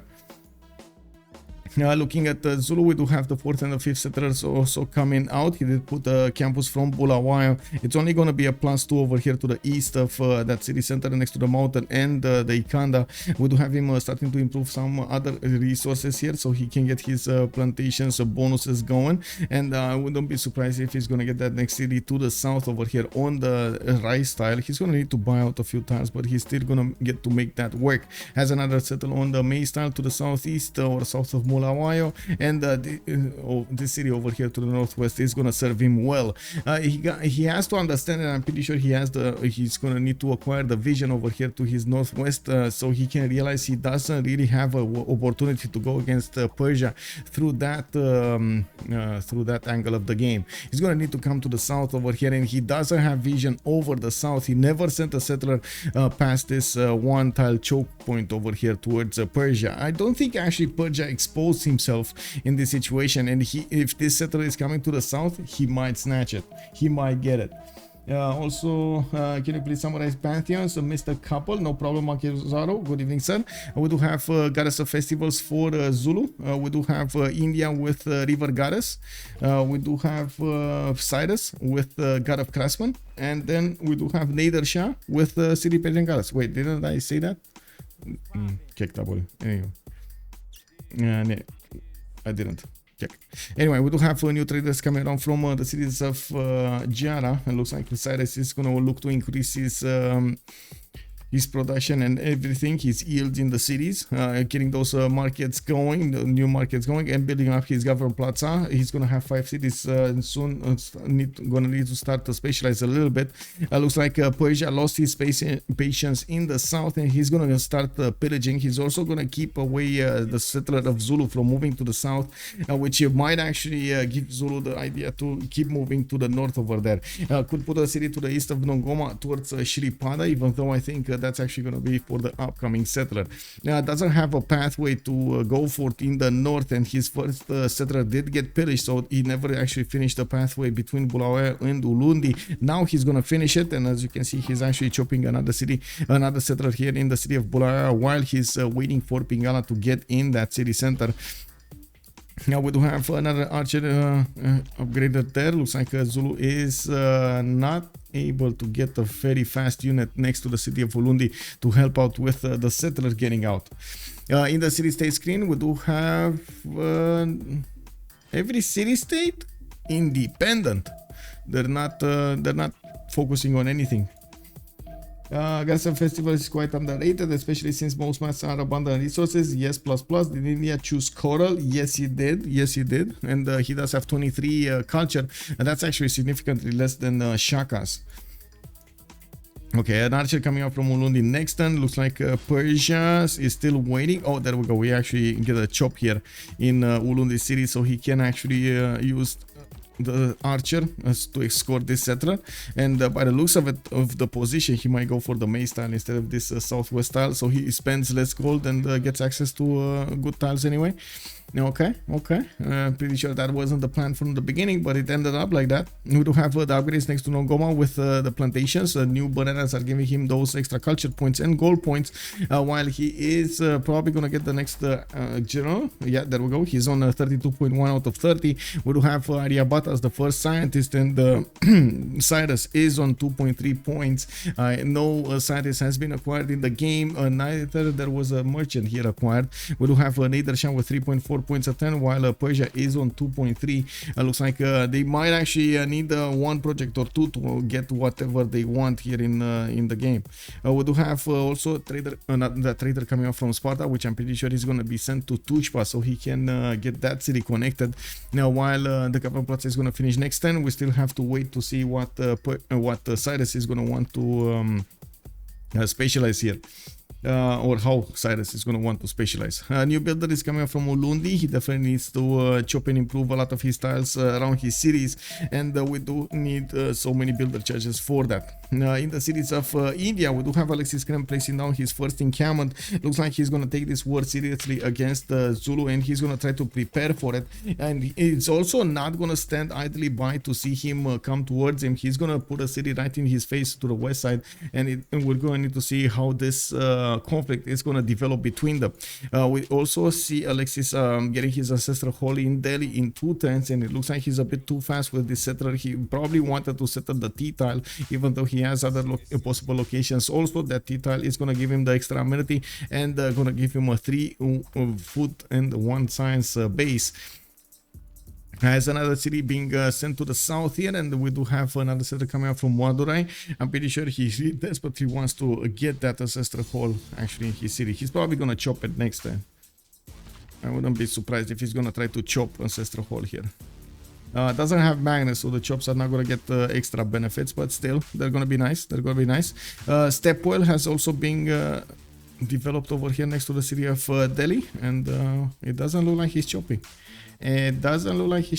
Anyway, Malm did get to 21 science and 28 culture next to Giara 16 and 20. Looks like at the moment Persia still needs to actually put down more cities. We do have Nadershan over here with an exploding volcano to the southwest of Mashhad, getting a settler out from that city center in 1. And we do have him with Magnus giving him his bonuses. Also, his newly built markets are going to come out from Susa and Tarsus in 3 and 4 turns respectively. It did take him a bit of time to actually get the markets in, I gotta admit that. Did India yes, I did. Okay, we did. Okay, the markets are going to be a bit faster on Giara, and I do see he's starting to get the scientist with there we go, chopping of a trader. He did send the trader to Zranka. He has another one from Tushpa already started, and Moksha is establishing in the city of Sparta so he can get more culture. Giara over here is starting to get quite a bit of production going. 48 production points with 44 food, actually 52 and 44. That's before the third trader starts working, while Malm is 43 and 46 at the moment. A bit of a difference, but I guess it's gonna level off later on in the game. We did have Persia also managing to get Ancestral Hall over here in the city of Mashhad, Nader Shah I should say, and he's gonna start to pop a builder out of his newly built cities. We do have him with these two settlers to the west side that are gonna benefit from that bonus next time. Same can be said about India. He does have his Ancestral Hall finished, and he did chop it over here to the south of Delhi. He did use that builder charge to get the extra production towards that building. Settled Chennai, which Kenai actually settled over here, Kenai, and by the looks of it, Alexis Kremp is gonna need to place down his holy sites, and we do have him starting to get the builder to work. Hey, Vuxor GG. _GG retained his knighthood for 5 months. Thank you so much, sir. Much appreciated. 5 months. Woohoo! Let's go. Thank you so much for the tier 1. Now we do have a monument also starting to come out of India. He might actually want to chop that first. 14 science and 25 culture at the moment for Gandhi. He's probably a bit worried about SunTzu's culture per turn, 39. That's going to be quite fast. We do have Zulu also specializing with Warlord's Throne. He wants more production towards units, while I'm pretty sure India is going to want his Grandmaster Chapel as soon as possible so he can convert that faith into units. And we do have also India getting a galley here in the city of Calcutta. It looks like he's getting another wave of settlers from Madurai and Delhi, and at the moment not actually prioritizing the military at all. In the score screen you can easily see, and we do have SunTzu over here not actually having the benefits of a big military, so that's one of the reasons that Alexis Kremp is taking into account to not make his own military. If he would have seen SunTzu here with like 300 plus military, I'm pretty sure Alexis Kremp would have reacted differently to this matchup. We do have fourth city already settled down by Nader. Malm is going to get the opportunity to put down some Peridezas around his cities. At the moment did put some next to the city of Susa, so he can get that extra culture going, and of course you do see the extra gold as well. Actually one next to Tarsus, one next to Mashhad. 4 of these Peridezas are giving him the bonuses, 23 science and 32 culture at the moment. They're still trying to take Hypatia, while we do have them neck and neck getting these great scientist points. Hypatia is not appearing at the moment to be chosen. We did have a first general being taken by Zulu. He's making 3 general points a turn, while India is making 1.1. We do have also Cyrus making 2.3. I'm pretty sure that's from a card. I didn't see an encampment come out from Cyrus over here. We do have him getting his audience chamber in the city of Pansagarde. It does seem like, of course, that's one of the differences between the two purchases over here, between Nader Shah and Cyrus. Now we do have also pyramids finishing up in Tushpa in 4 turns, which is going to give him a free builder and a free builder charge on all of his builders from then on. It looks like he's also getting converted by India from across the pond. Oh my god, he's getting converted from so far away. Look at that. India is just grabbing faith from all around the world. Wait. Uh-oh. Wait, is this gonna be religious victory? Wait, is the religious victory possible in these games? Because to be honest, he's converting this city so fast, it's not even funny. He could convert Zulu over here in the next few turns. Is the religious victory actually possible? Let me take a look another time. Victory conditions. All allowed. Yes, it is allowed. So look. Maybe it's a typo or something, but I do see victory is allowed, all, plus point victory after turn 150. Wait, what do you mean after turn 150? You mean immediately after turn 150? Like turn 151, the game stops at the first second or something? Now, why did Calcutta put the stepwell there and not adjacent to the holy site? That's a very good question. I don't know. If man builds a Stonehenge, we need another bet for if religious or not. Yeah. I can't put more than one bet at a time, Barabuliko. I'm sorry. Twitch is restricting my freedom over here. No, I'm kidding. I'm kidding. It's just, I don't know. They don't have that option over there. And I have no idea why. It is what it is. We do have a Wall of Strong coming up in Ulundi. Yeah, exactly, right? How could you? How could you? Oh, man. How can we wake up in the morning and not be able to place more than one bet? What is this?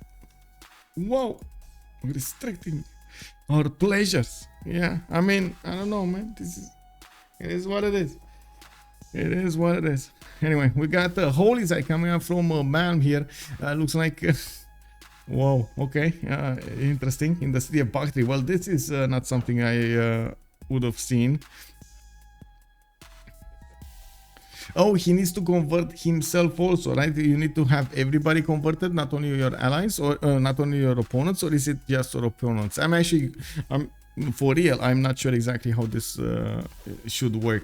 We haven't seen that many religious victories, and to be honest, my logic tells me that it should be your opponents being converted, but since in domination, for example, you do need to keep all capitals in the game, including your allies, maybe there's an exception for the religious as well. Now also, Redmire, thank you so much for the tier 1, sir. Much appreciated, sir. Thank you. Woo woo. Redmire retained his knighthood for 4 months. All civs in the game should be converted to religious founded by your team. Okay, so it's religious founded by your team. You don't need to actually have them, how to say, it doesn't need to be the same one. So for example, if Giara is gonna get, if Malm gets a religion and he waits for Persia, or for Giara next to him to be converted and Zulu to be converted, it's fine. Oh my god, the cities are gonna convert so fast, by the way. They're gonna convert so fast. It is what it is. Ondini, by the way, is gonna get away. Is it? Actually, is it? I don't know. We'll see. It doesn't see. We'll see when he's gonna pop the first one. Bulawayo already got converted and is starting to put the pressure on the other cities. And by the looks of it, Shena is gonna get his extra population with Holy Site there. We do have new settlers coming around from the cities of India, and he's starting to expand to the north as well. Padna did get put down with a new Holy Site coming up in 4. Alexis Krem definitely needs a lot more science, and we do need to see him chopping all of his territory here quickly. SunTzu does have a scout right in his opponent's territory, and India is taking care of that with an archer. I do see Holy Site prayer projects also coming up from India, from the city of Madurai. He's getting Governor Liang over there to give him the extra bonuses and defense, and we do have him starting to improve a lot of his territory with mines after he chooses to chop those tiles. Now we do have a wave of builders also coming out from SunTzu. At the moment, no units being built over here. Oh my god, I just had a flash in front of my eyes, seeing myself talk about this passive religious victory. This is, I gotta say, I'm a bit I'm on the fence with this, because on one side you have like an amazing possibility, you have like a religious victory that barely happens in any game. Like the last time I've seen a religious victory was in an FFA, and it was like, I don't know, 4 or 5 months ago. It was so far behind. And then on the other side you have this like passivity in the game that nothing really happens until the cities are getting converted, and we can only talk about like little tiny like, you know, numbers changing on the screen over here from moment to moment. And I'm like, oh no, is this gonna be the case? Is this one of those that I need to actually hype up how to say letters over here on the screen, or I should say numbers on the screen? Oh my god. That's gonna be a challenge, bro. Anyway, Forerunner, bonsoir monsieur, bienvenue. Did someone told that Alexis did a religious victory in an FFA today? 65 plus apostles. Wow. I mean, that's a lot of apostles, man. I think I saw religious victory in an FFA a week ago or so as well. Okay, yeah, there we go. We got another one. Civ session also. Will we see some Vatican City shenanigans? We should. We definitely should. Looks like it's over here to the south of Malm. And looking at who knows it, nobody knows it. Let's actually take a look at the vision if they do know about it. No, they just didn't discover it. Oh my god, under the shroud of darkness, Vatican City is waiting for the opportunity to lash out at his opponents. Oh my god. Yeah, well, we do have Magnus establishing in the city of Nongoma. Although they did get the support help of Governor Moksha, and it does seem like Condini did not convert yet.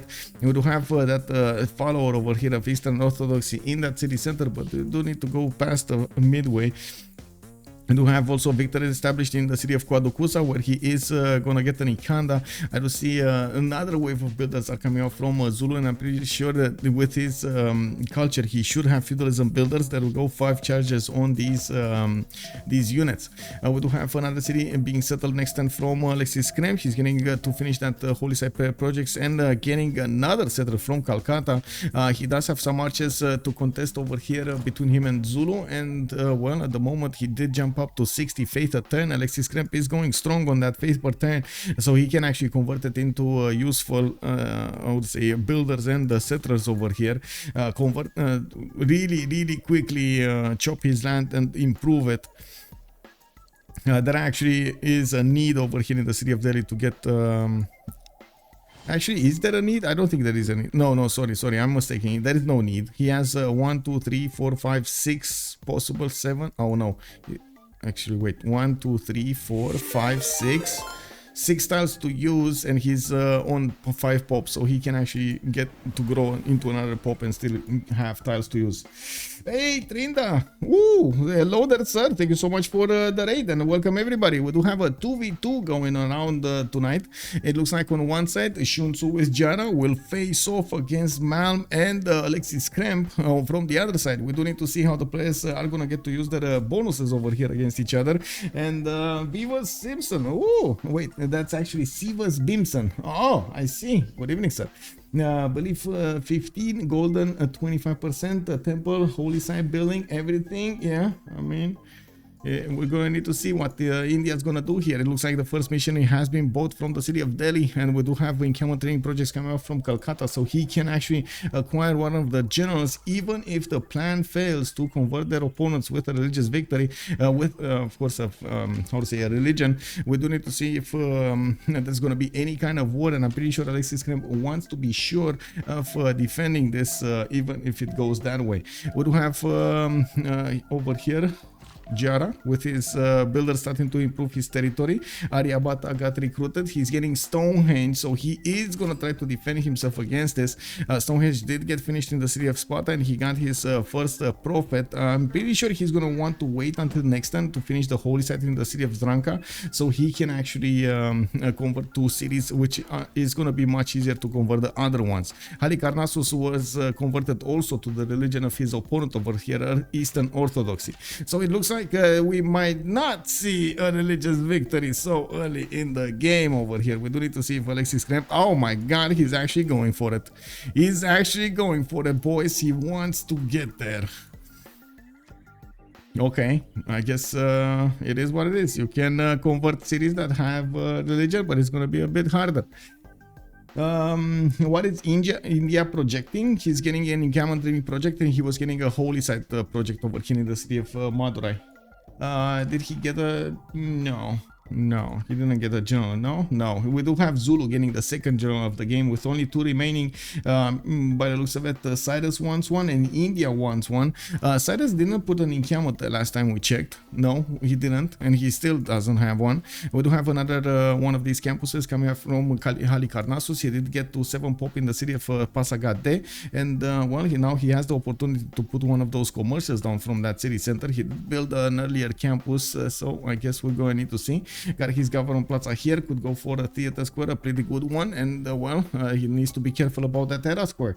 Now we do have him also using Pingala in the city of Zranka to the west, Moksha in Sparta, and I do see he's gonna get that religion to defend himself. It's fine.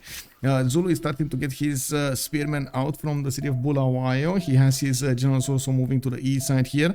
To see Victor establishing Kwadukuza, and this wave of builders are going to help him convert most of his territory into usable land. Not only taking care of the chops, but also getting the mines and the improvements, plantations, pastures, and so on and so forth, quarries and so on. Now we do not actually have him with quite a bit big military. SunTzu is 4 turns out from getting his military tactics to discover that impi. We do have him actually needing to get a lot more of these spearmen, but to be honest, I don't think he actually cares about hard builds or pre-builds. I think he's fine hard building anyway. The impis are not that hard to get with the hard builds. I do also want to point out he has the opportunity to go for a statue of Zeus, which not only will give him 3 extra spearmen, but also 3 archers and a battery ram. Is going to be quite happy having that in his territory. We do need to see him actually building it. Well, we're also going to need to see how India is going to react to this. First of all, I do have to say that SunTzu does have a bit of a technological advantage, but not by much. Also a culture advantage, which is definitely bigger than Alexis Kremp's total culture. It does seem like also Malm and Giara are quite closely matched over here, with a bit more culture on Nader Shah, which is, well, I guess a bit surprising, but I'm pretty sure it's coming out from these Peridezas. He does have 53 culture with 39 signs gathered from his campuses. He did also need to wait for the 7th pop over here in Mashhad to get another district going, build the hanging gardens from the city of Susa, and put down his first encampment over here in the north of Bakhtri. Yeah, got a holy site in that city center as well, and I'm actually quite curious if he is going to want to get a religion or not. It's going to take a while for him to get a religion, and he only has a single city center over there right in front of his opponents with a holy site. We do have an encampment coming up from Tushpa as well, being built in 2 turns. We do have also Cyrus over here finishing up pyramids and getting a campus from Zranka, which is going to get the adjacency bonus of Old Faithful over here. We do have that +3 also finishing up in Halikarnassus C3, and Pasagarde still did not. Oh, he did actually put an extra district. It's the Diplo quarter here in the city of Pasagarde, and this is something that we rarely see. So remember, the Diplo quarter and the Government Plaza do give you bonuses for the internal trade routes. If actually every city in every district in the game does give you something when it comes to the trade routes. One of the big things of the internal trade routes strategy is to try to min-max as much as possible the amount of yields that you get relative to what kind of districts you have in that city center. The big thing about the Diplo quarter is it does give you an extra food and an extra production point over there on each of those trade routes, which is gonna matter quite a bit over here. That's 4 extra food, 4 extra culture, 4 extra production immediately in his empire. We do have him at 117 production with 95 food, actually quite a bit more than Malm's 81 and 90, but I gotta say, in the stat screen, well, it does seem like Giara has the drop on that as well. We do have him placing another commercial over here from that city center. I'm actually thinking it's from Halikarnassus, not Pasagarde, right? It's Halikarnassus city. Yes, it's from Halikarnassus.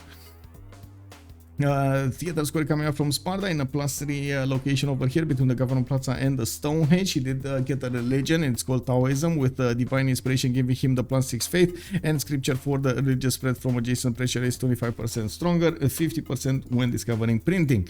We do have new temples coming around from the cities of India, and he is going to finish his campaign training project next turn, which means he's going to get the opportunity to recruit Trung Trak. A bit surprising that Zulu did not actually want to get these generals, but it is what it is. He did get 2 of them, and we're going to need to see if he's going to manage to succeed in his endeavors. Getting a battery ram from the city of Bulundi, interesting. Why not statue of Zeus? I'm pretty sure nobody got statue of Zeus, right? We do have it over here. Oh my god, it is what it is. Anyway, and another encounter is coming up from Mondini. We do have a library from Nogoma, and it looks like Euclid is the next scientist, which does mean Hypatia did not get picked up yet. Nobody actually did think it's worth getting some projects without knowing what you're gonna get. Psycho Mike, also good evening, sir. This religious victory attempt is gonna be like UFC fighting. If you go for the headlock and the fall, you tire out much quicker. Yeah. Also, imp is coming quick. Yeah, get that is correct. We do have the imps showing up quickly on the map here.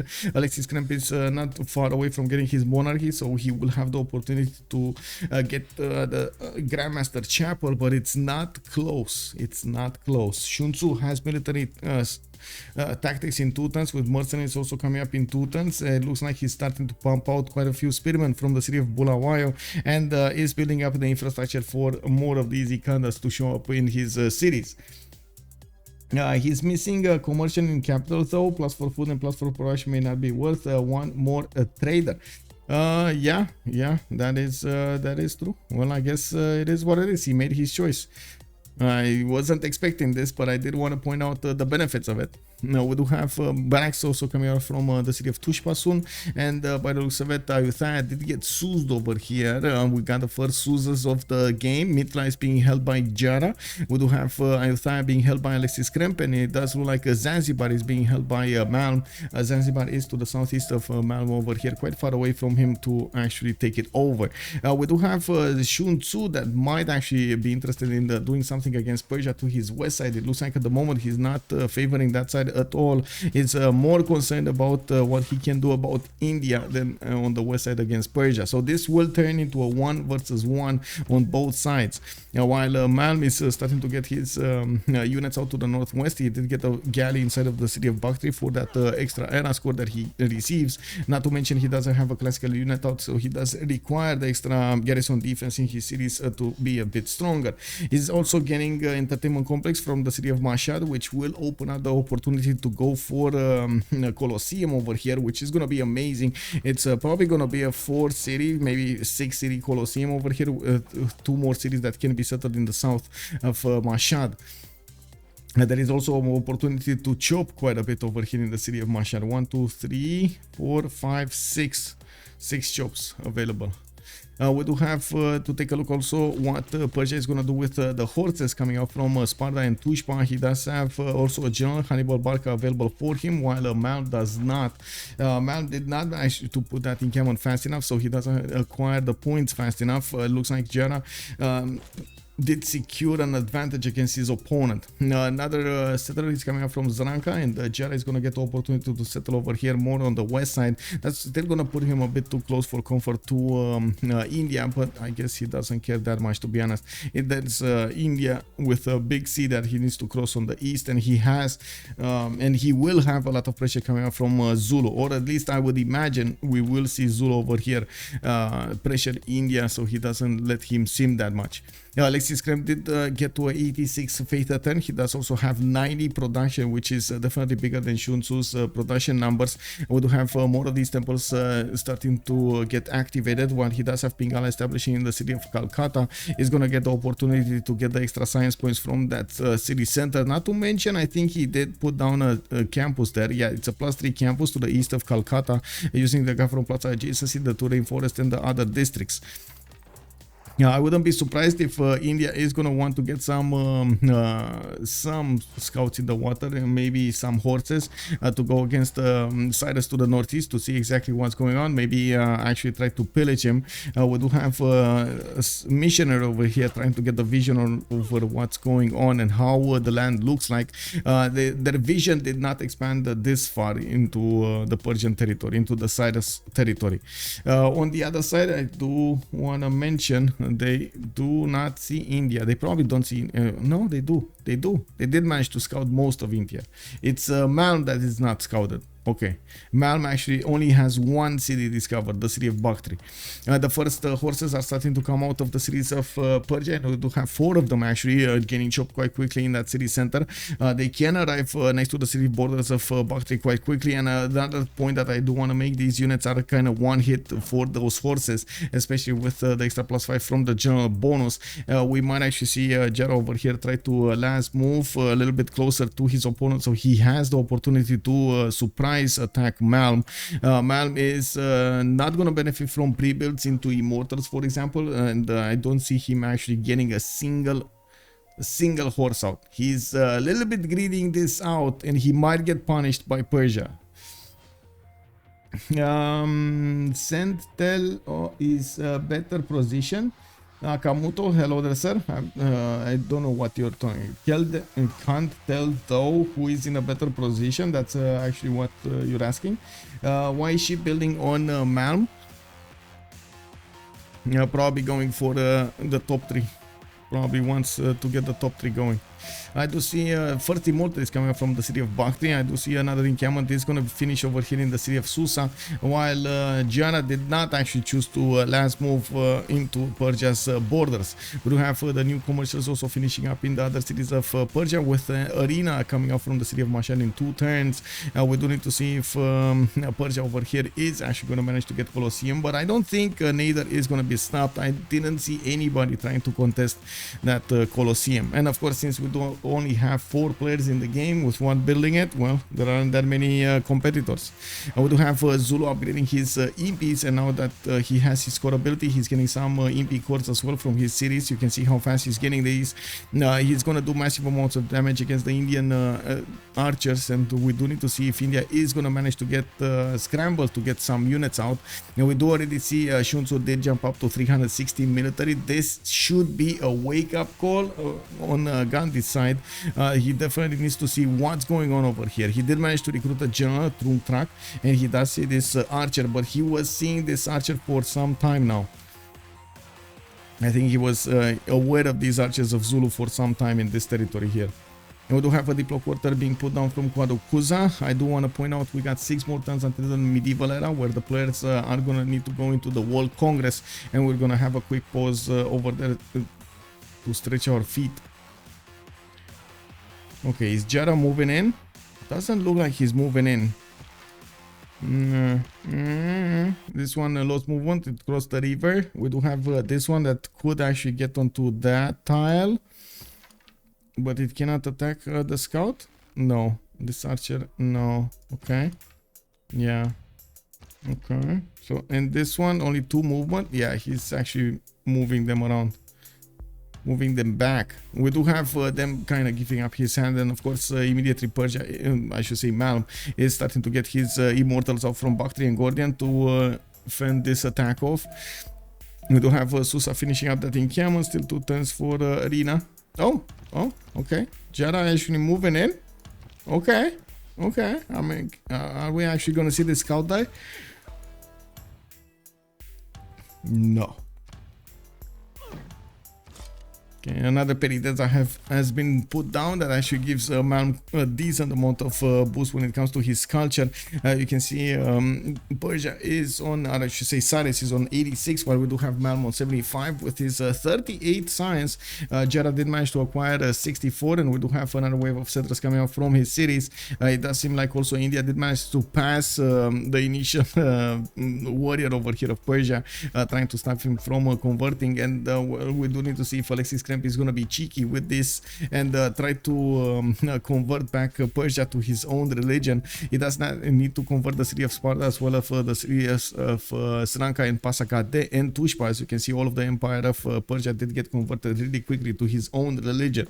We do need to see also how fast these imps can actually get to the borders of India. We do have swordsmen coming out from the city of Chennai and Calcutta. Looking at the tech side here, SunTzu is going to get his apprenticeship. We do have Alexis Kremp mathematics in 2 turns with divine right in 1. He has quite a few builders that he can buy with faith, so he can actually finish all of the chops into units. I'm pretty sure he's going to get an army quite quickly. As you can see, he's actually realizing that his opponent is starting to come against him with the imps, and this is the moment that he needs to scramble to get the defense on the city of Chennai. We do have 5 more settlers from Giara. Madman, yeah, he's expanding everywhere. At the time you said there was nothing, he chopped 1 immortal in Bactria. Yeah, HGW, yes, I have noticed. And yeah, what can I say, the immortal is out. We're going to need to see also if he's gonna manage to do anything here. Malm does seem like, of course, with the new immortals that he has coming out, he should be fine. I'm pretty sure they can handle a few horses here and there. The immortals are quite strong.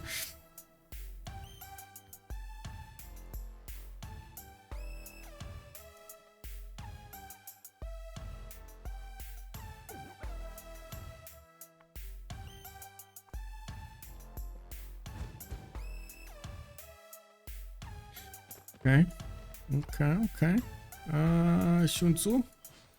SunTzu, what are you gonna do here? He didn't actually core up all of his impies, and I doubt these impies will have enough strength to attack into the men-at-arms that India is gonna get over here. And by the time the Indian impies are gonna get to the Indian border, well, we're gonna see those men-at-arms getting upgraded from Alexis Kremp. We do have him getting his mathematics nectar, divine right also finished. That means he's gonna get into monarchy, and he's gonna get the opportunity to get his grandmaster chapel, which will allow him to use this juicy 102 faith attain into buying those units. Yeah, we do have him also deploying a few horses to the south, and it looks like Mitla is going to be the target. Giara is keeping it in his grasp, and he doesn't want to take out those 5 envoys that Giara deployed in here.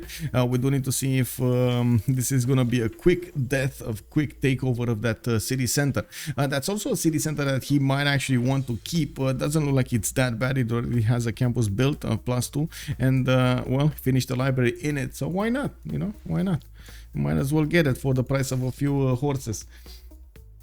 Now we do have also Giara coming up with that settler. Looks like the Indian missionary did not go in to convert the cities of Zranka, while Giara is also going to get a few new horses. He was trying to figure out the weaknesses in the Persian defense. It looks like he's spreading his horses thin, doesn't actually want to trade punches with Persia, but he's trying to figure out exactly how the land looks like between him and his opponent, to try to plan out a defense and or an offense. We do have Giara over here with a significant advantage when it comes to his science acquirement. He's gonna get still ups in 110. It looks like he keeps on building up these horses. I don't be surprised if he's gonna try to get some courses right after this, right after the horses. So he of course does need castles. And it looks like India is getting his missionary next to the city of Zranka, and will start to convert that city center.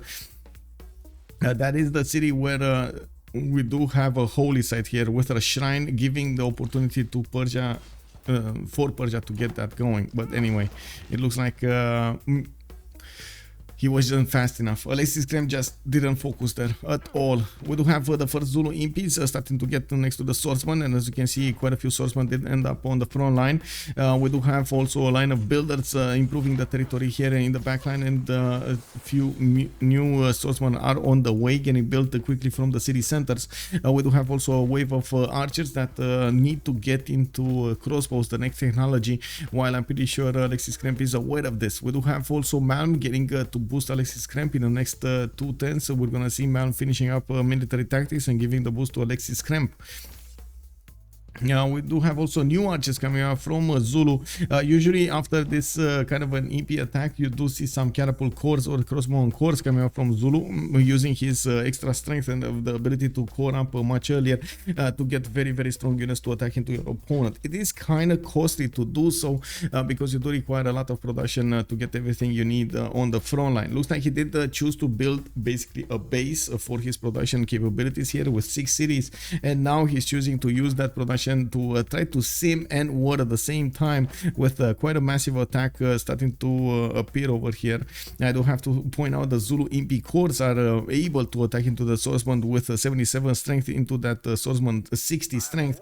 We do have a battering ram with this army, and of course India is gonna need to survive this somehow. Yeah, it does look like across the board we do have about the same production from each of the civilizations here, with a few mentions. Giara is on 131.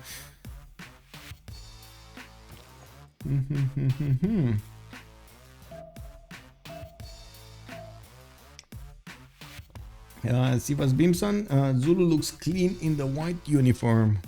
Yeah, he does. Yeah, look at the Zulu units over here.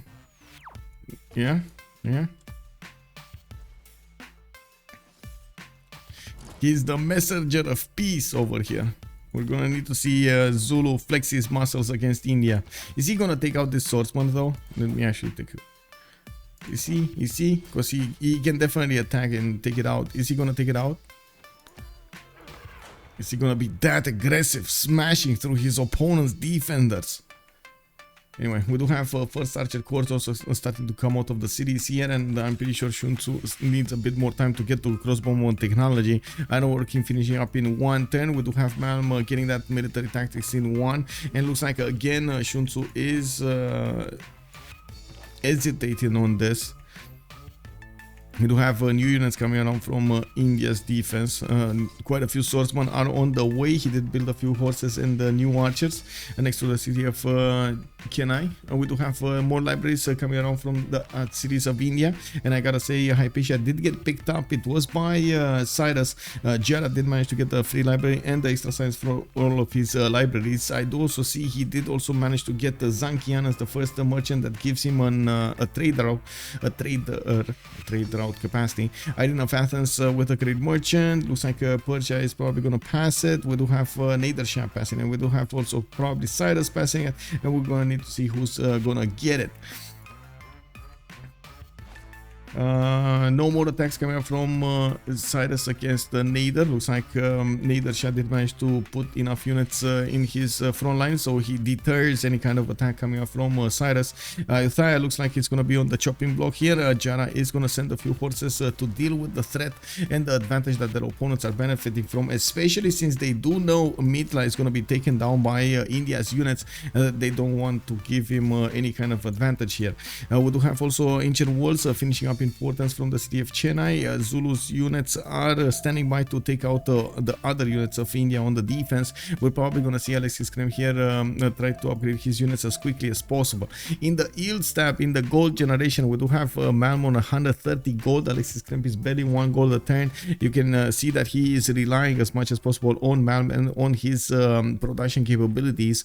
Giara is 45. We do have SunTzu on 35, a bit weaker economy than their opponents, but they can still get quite a bit of gold to upgrade whatever they need. I do also notice there is an attack going on towards the city of Pana with only a single impy unit. There is also a horseman corps that is coming out from the southeast, and we might actually see him try to take back Mithila and liberate it with that one unit. That one unit is much stronger than the horses of his opponent, and it's going to be a pain to to deal with.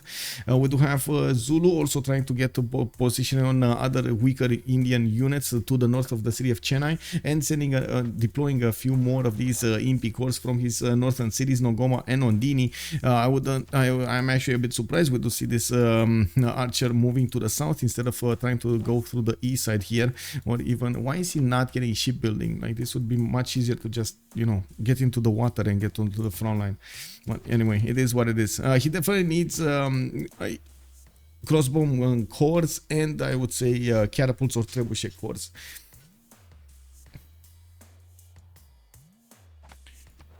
We do have one more turn until the next era. SunTzu is on 58 out of 48 points. We do have Giara on 64 out of 54. They both managed to secure their golden ages. Malm is going to be 66 out of 50 on Nader Shah. And we do have Alexis Krembo 71 out of 53. So everybody in the game did manage to secure their golden age. Intelligence Agency coming up from Pasagarde in the cities of Cyrus, and Terracotta Army going to finish in 4 turns. I do notice Ayutthaya is going to be taken down by the armies of Cyrus. We do have Persia. Nader Shah did manage to finish Colosseum, and it's going to give him these 5 cities. 1, 2, 3, 4, 5. Yeah, 5, 6. Yeah, 6 cities. 6 cities. Very nice. Very nice. Oh, it is 7. 2, 4, 6. Oh my god, it's 7 cities Colosseum over here. Susa is also getting hit. We do have an industrial zone coming up from Mashhad soon, and I do see he has a problem with the housing and the food. He doesn't actually grow that city faster, and he definitely requires a bit more food for that city to grow, or housing. I don't know exactly which is the problem here. I do see there are some 5-1 food tiles, so I would imagine food should not be a problem. Now we do have Zulu also managing to get another tile next to the city of Chennai, and now India is managing to get the ancient walls in 2 turns, and is managing to upgrade his men at arms in that city center, boosting it to a 53 defense, which of course will require a little bit more strength from these Zulu units to attack into it and take it down. It doesn't look like the MP corps do have enough strength to attack from across the river into these Indian defenders, and we're going to need to see if he's going to manage to disrupt over here the defense of Alexis Scramp. We do have Alexis scrambling to get more science. He's on 51 science and 59 culture.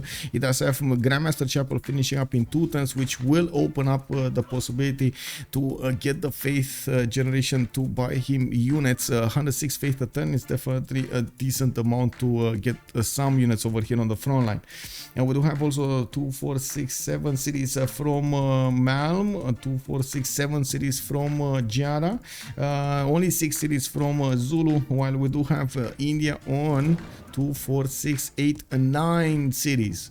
Alexis Scramp is definitely quite big over here with his 9 cities. Iotha has been taken down. Looks like Giara is not going to want to keep it. He's going to raise it from the game. We need a poll. Will city of can I fall or not? Oh, can I? Okay. Wow. Indoor will live after all. Yeah. Well, 3 turns is too small a window for an attack. Yes. Yes. Let's see if it lives. I'm actually quite curious if one of them is going to flinch over here. We do have Zulu deploying more units, and these crossbow cords are actually quite strong attacking into men at arms, and especially after they do manage to get into the range of the general, and at the same time try to get some other bonuses going. Anyway, we're gonna have a pause of 2 minutes, and we're gonna come back. We're gonna see what the players did choose to go for in this Congress. They do have the Amenity Congress, looks like Religion Congress, and Diplomatic Victory Congress. So 2 minutes and we're coming back.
Okay, so let's see. It does look like Chennai doesn't actually fall this turn. I'm pretty sure the ancient walls will go up. There is a battery ram over there allowing them to do full damage against the walls, and the imps will have more chances of going against that city center. There's also a builder here that got taken away from India. In the World Congress, we did have Silk getting duplicate amenities. Looks like Eastern Orthodoxy getting Diplo favor of condemning, and Cyrus will gain 2 Diplo victory points. Okay. Ethelfred coming out from SunTzu. He does have crossbow cords going towards the front line, and we're gonna need to see if he's gonna switch his production towards machinery coming up next turn from Alexis Scramp. Machinery here, SunTzu printing in 5. Where catapults? I guess he doesn't care about catapults. He's gonna use the battery ram to get through the walls. There is a ram. It dies. Surely, Jacob is telling us, yeah, we might see it fall. We might see it fall. This Impi core, actually, if it attacks, it does receive enough experience so he can level up. We're gonna need to see if that's actually gonna happen here. Wait, what the? Sorry, my phone.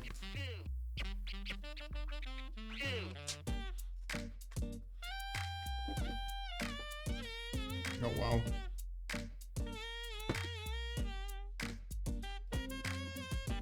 Too many wires, man. Oh, looks like there is a second EP core trying to get the position over there and attacking into that city center. Noticing that yes, he does have a bit of a problem if he's getting counterattacked. He does have he does want to get as many units as possible to hit those opponents. And we do have full strength MP core over here right behind SunTzu's forward MP that he can attack into the city center next turn, and slowly but surely they are dealing the damage against that city center. Battery RAM has moved right next to it, and we do need to see if SunTzu is gonna get this city. We do have them in Golden Age, so Shaka is gonna get the benefits of Pen Brush and Voice Golden Age. Oh, it looks like they're actually gonna keep on attacking, and I do have to say that Alexis did not stand by, and when he did see his opponent is attacking into him, he did try to counter-attack. Like now, it looks like the city of Chennai did lose its extra damage from the Maritimes inside of it. He did try to get out of it, and immediately, of course, Alexis did replace that unit. I'm a bit surprised that we didn't see the imps attacking to that city center. They could have smashed through the wall defenses so quickly. Anyway, Giara here with a Pen Brush and Voice Golden. She does have 94 science with 106 culture. It looks like, of course, he did manage to take over Ayutthaya in the south, and his army is repositioning. He has a spy coming from Halicarnassus and one from Pasagate, after he did manage to finish his intelligence agency and audience chamber in the Government Plaza of his capital. And we see markets coming around from his other cities, and he's expanding to the south, getting even a missionary with his cities, so he makes sure that he's not going to get converted by his opponent here. We do also have Malm with 119 science and 76 culture. He did choose to switch to a free inquiry golden age, getting the extra culture from Colosseum and a lot of these Peridezas. That does allow him to use the extra science that he's gonna have coming out from those commercials, so he can pad his stats over there. Pingala establishing the city of Gordian with a campus also coming around from that city center soon, and that's gonna be a +2 over here next to his depot quarter and the geothermal fissure, with a possibility to get Theater Square also next to that Colosseum. I do see he doesn't have to worry about anything from Persia yet, but I should say from Cyrus yet. We do have Giara finishing up his terracotta army in the city of Tushpa and got a promotion on all of these units. No? Wait, he did not finish. He did not finish it. What? Oh my god, he probably wants more spies or something. Oh, he wants the spy in Halicarnassus to come out, so he can actually get 2 spies with level 1, so he has a better chance of getting the level 2 quickly. The extra 2 diplo points over your opponents are so important. Let's see, is this gonna be the move? Yeah. Last move, walls are down. The city of Chennai is in trouble. We do have counterattack here from one of the Indian Maritimes to the south, and it does look like India is upgrading crossbows to defend himself with. We do have SunTzu with an MP core that will get smashed over here. Oh, he got a promotion in the meantime, and that MP core withstood all of the damage of his opponents over here. He also has the opportunity to attack into the city center with the Western MP core without giving that much opportunity to India to counterattack into these units. Line of crossbows are coming out from Zulu cities, and we do have Ethelfred boosting all of the movement, all of these units, letting them get closer to Burika, where Burika is going to get them the extra movement. Looks like India getting some promotions on his men at arms, quite curiously. Zulu. Yeah, it's fine. It's fine. Zulu's getting this. Zulu is actually getting this. I mean, to be honest, India is in big trouble, like very big trouble. And I mean, he made a gamble trying to go for a 300 bridges, and I'm now thinking maybe going for something else would have been a little bit better. Trying to go towards Defender of the Faith against Zulu maybe would have been a little bit better. Finally, Victor is establishing the city of Chennai, I'm sure. But it does look like, or Chennai, I have no idea, Ken or whatever. I'm not sure exactly how to pronounce the city center, so I'm probably gonna botch it a few times. It is what it is. I'm sorry about it. Now we do have boats starting to get the visibility over the north, and maybe he can get something in the south over here. Money didn't get put into a city state by the looks of it. He's gonna use it for his own cities. Giara gonna start up his industrial setup, and I do see he doesn't really have a lot of aqueducts being pre-placed, which makes me doubt that he's gonna have extremely good industrial zones. This first one that he put down, it's a +2 over here in the city of Sparta. Maybe Pasagarde and Zanaka and Hamatana could actually get a lot better. Of course, aqueducts can be placed over here, so they can actually increase the adjacency of those over there. You see, yeah, he's attacking. I was waiting to see SunTzu attack.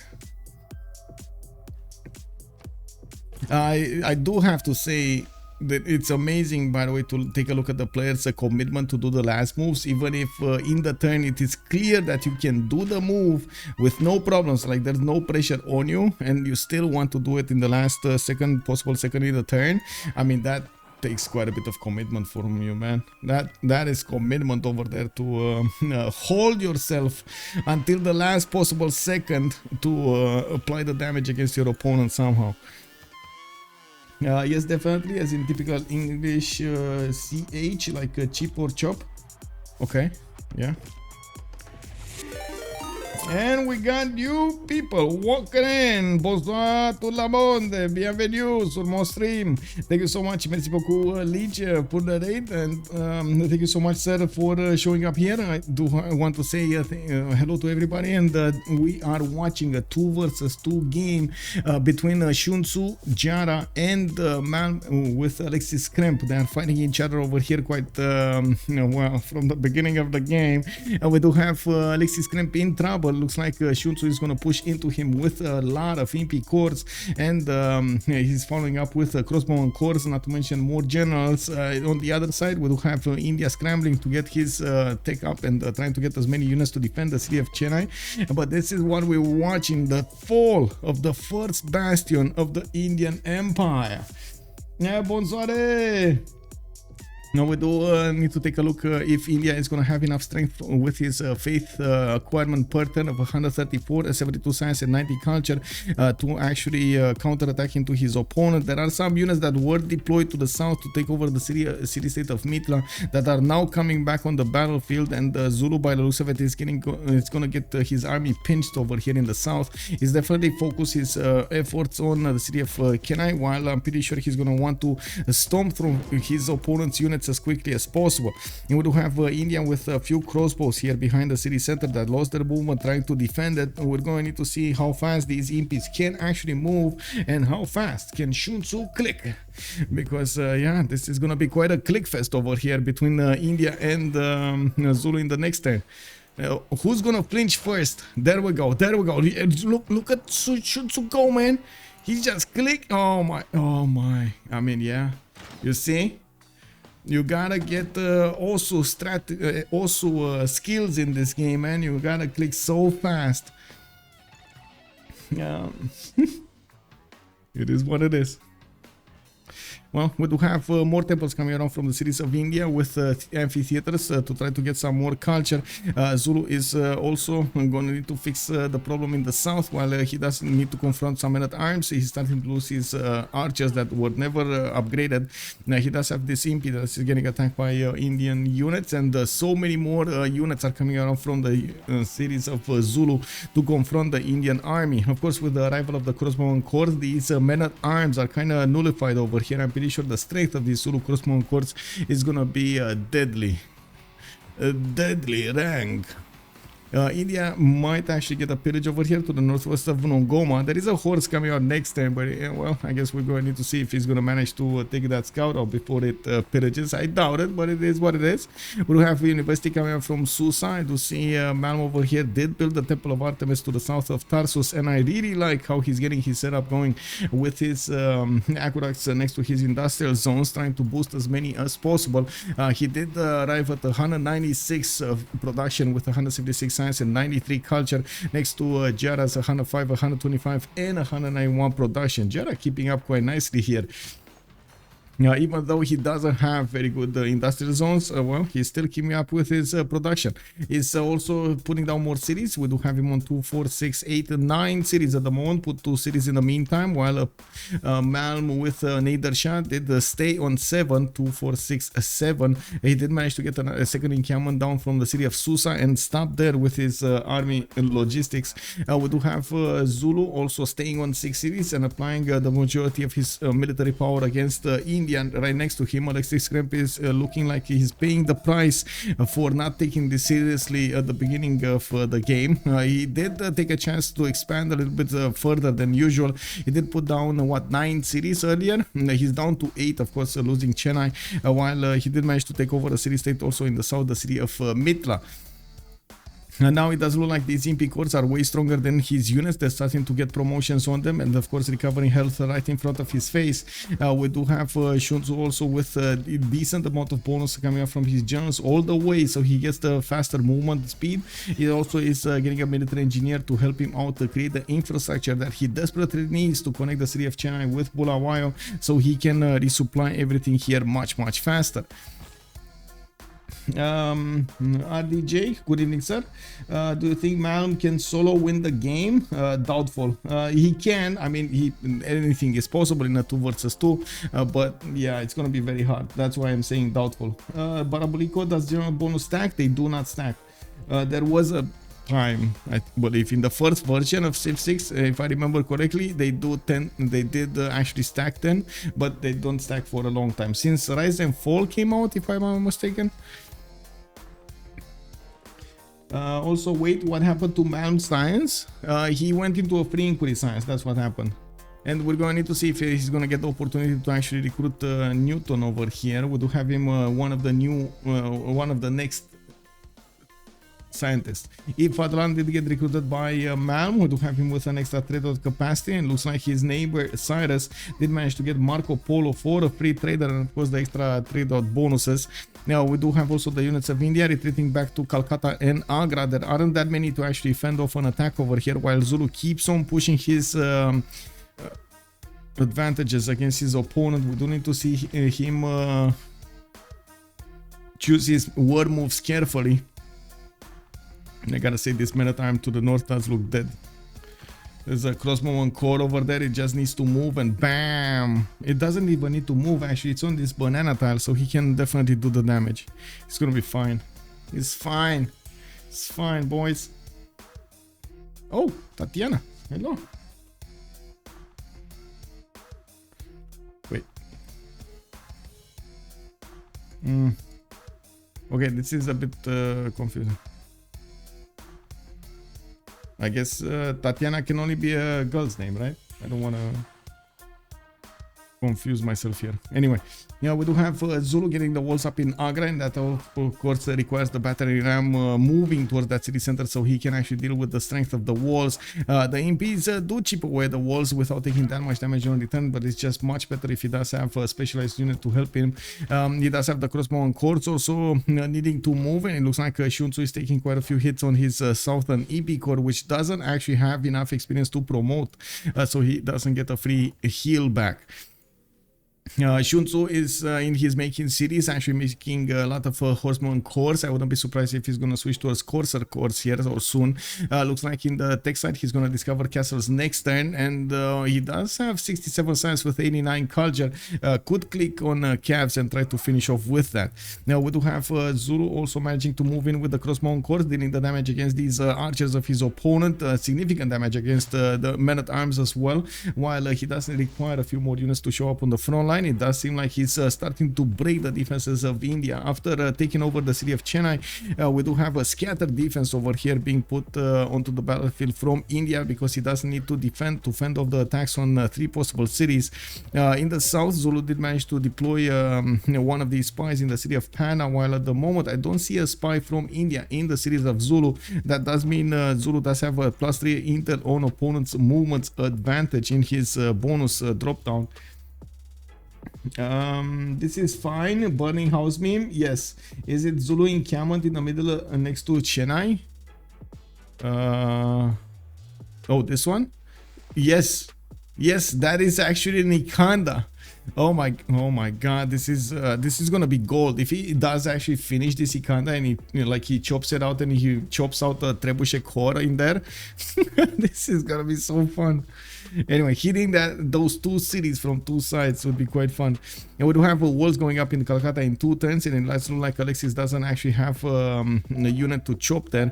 And we do have the crossbows that still need to move, and I do see not many of these impies did make it next to that city center. There are some farms that Zulu can use to actually replenish his health.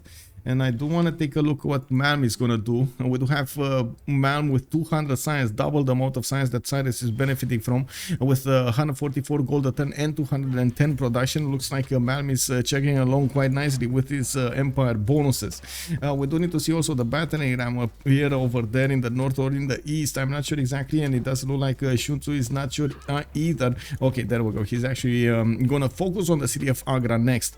Calcutta is making a line of units. It's well, it's gonna get the benefits of that lake over there to help him defend a little bit more with the crossbows. Now it does seem like he lost his many times to the south of Calcutta. He has another one in that city center, and well, Alexis Kremp is getting to use his faith turn. Not a lot of faith turn, but you know, he's getting some units with that faith per turn.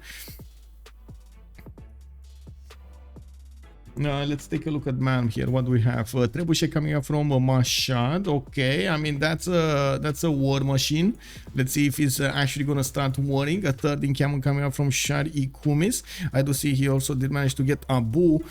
We do have him with the possibility to go against Babanango, but to be honest, that's it doesn't look like that's gonna be his target. Now he has the opportunity to try to get the technology to overwhelm Persia to his west side, or I should say Cyrus to his west side, while Giara is struggling to get his own science on the board. Over here we do have multiple campuses getting their universities, and of course he finished his libraries in them. It does only have 134 with 129 in the total tab. It does look like Malm is starting to get the advantage, while we do need to see if he's going to manage to convert that advantage into a serious bonus. How close is Zulu to coursers? He already has coursers. He already has them. He just, like, he was getting them last turn, and now he's starting to get quite a few of them upgraded. I do have to say he did manage to pillage a few mines of his opponents, so he did get some gold from that. Now we do see that gold being put into his upgrades. We do have a bit of an issue. They are not making an insane amount of gold. Giara is only on 76 and SunTzu on minus 21. And this army of his is actually quite costly. He's also switching production towards a heavy chariot course, and I do see his horses are going to be deployed from Bulawayo. I wouldn't be surprised if he's going to try to go directly towards the city of Mitra to liberate it over here to the southeast. Also, we do have the crossbow course of Zulu starting to get to shoot the city of Agra slowly. There are two of them that will get to train their shots against their opponents. It looks like one of them did promote, and we do have what's going on? What's going on? Oh, it's a trap. I see. That's what's going on. It's a trap. Oh my god, it's... Why did India fall for this trap? Uh-oh.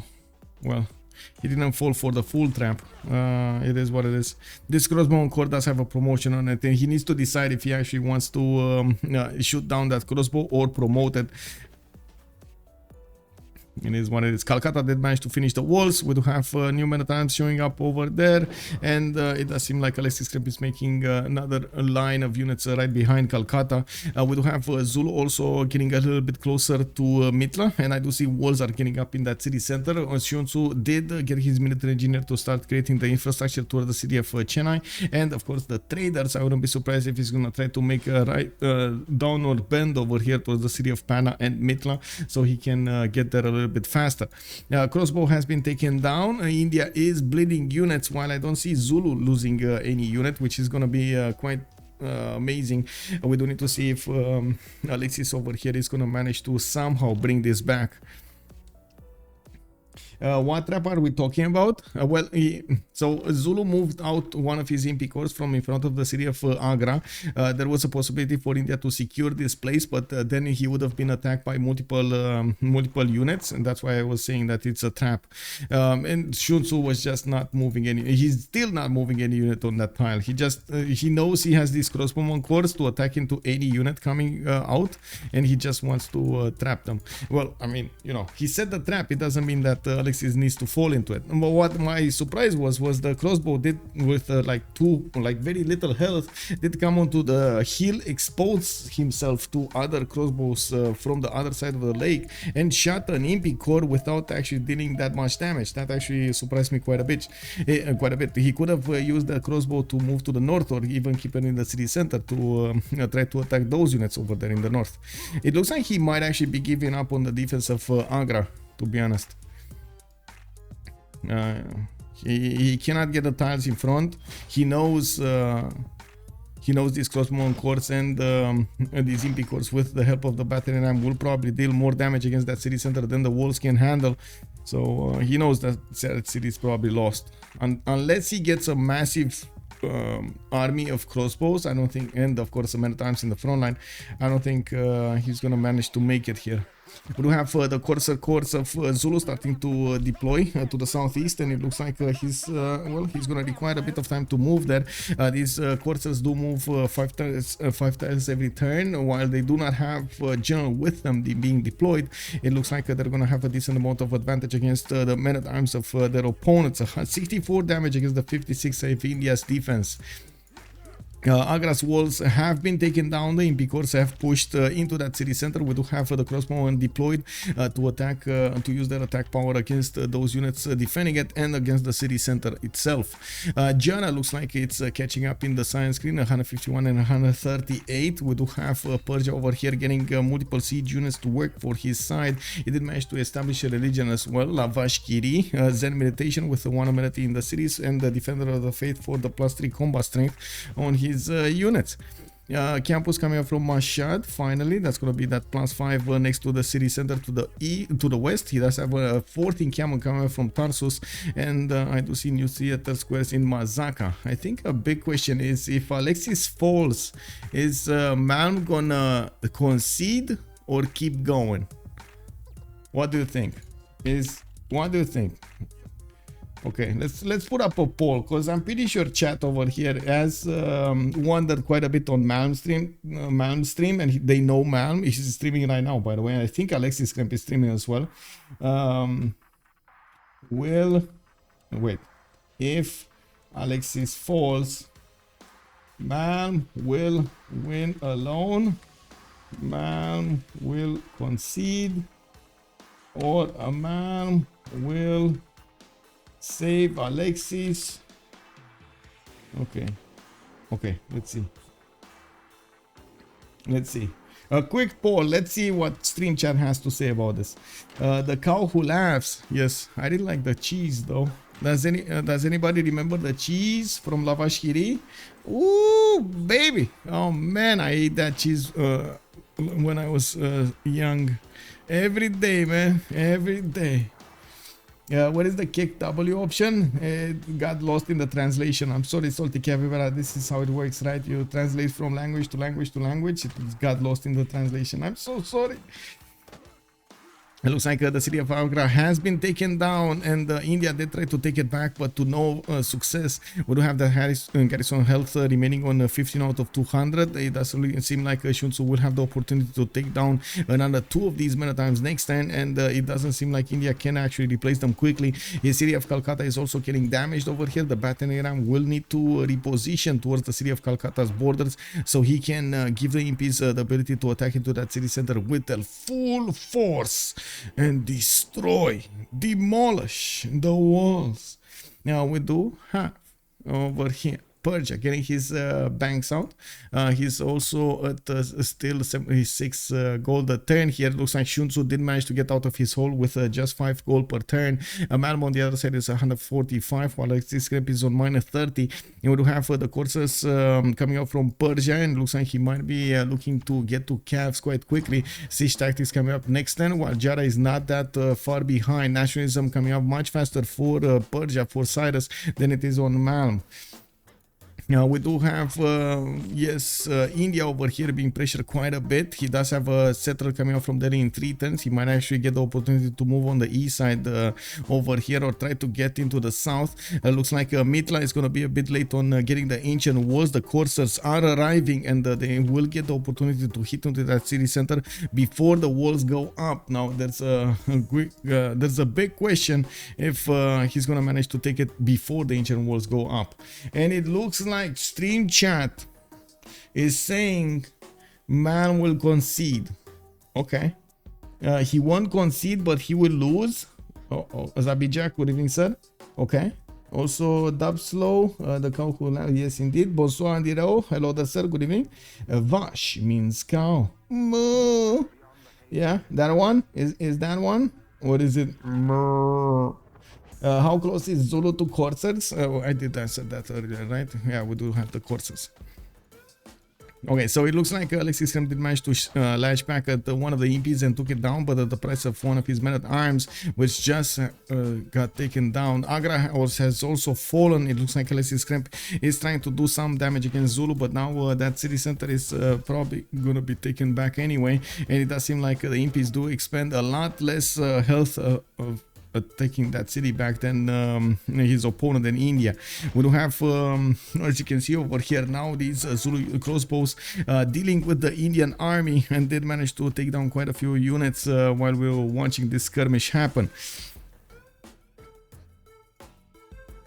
And we're starting to also have the time ticking down until the Renaissance era. We're still in the medieval one, and we do need to see if India is gonna fall.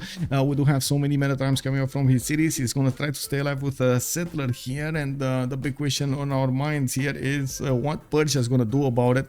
He has coursers coming out, he has some knights coming out, but it's still not an army that he can rely to successfully take down Persia yet.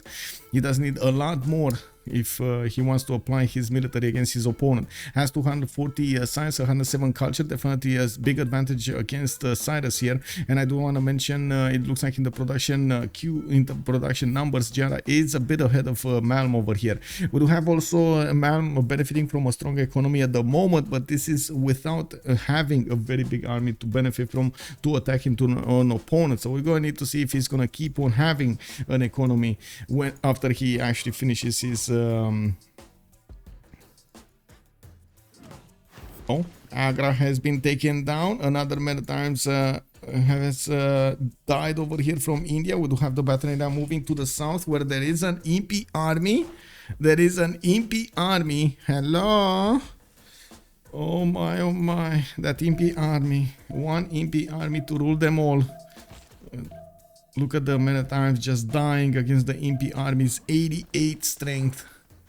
Looks like Mumbai is also going to get another men-at-arms next turn. We do have SunTzu with the ability to attack that city center from one side. I'm not sure if he's going to get the opportunity to attack it from the second area. Walls are also killing up in 4 turns, but it does seem like that city of Mumbai might fall in the next 3 turns there. Now we do have SunTzu getting to finish the economy in the city of Chennai, and getting these coursers to attack in the city of Mithila this turn. It looks like he wanted to get the pillages, he wanted to be a bit greedy about this, and well, is he gonna take the city? Oh my god, yes, he will take the city. Is he gonna liberate, or is he gonna raise? Liberate. 100 Diplo favor points, and took a city away from India. India, who doesn't have that much power to deploy another army to the south to take it back. Now they do get the benefits of a science city state on their side, which will need to be dealt with somehow. We do have Indian muskets also coming around from these cities, and it does seem like these crossbow corps are dealing as much damage as they can to the other units. Wait, what? Okay, I guess it is what it is. A crossbowman army is also getting deployed. The musket, I'm actually quite curious about the damage from these crossbow armies and crossbow corps against the muskets. I'm very curious. Well, that pikeman was a waste of production over there. It's gonna die a horrible death to these crossbows. Yeah. Oh my god, look at that. Man, he just got out of the city and he's gonna die.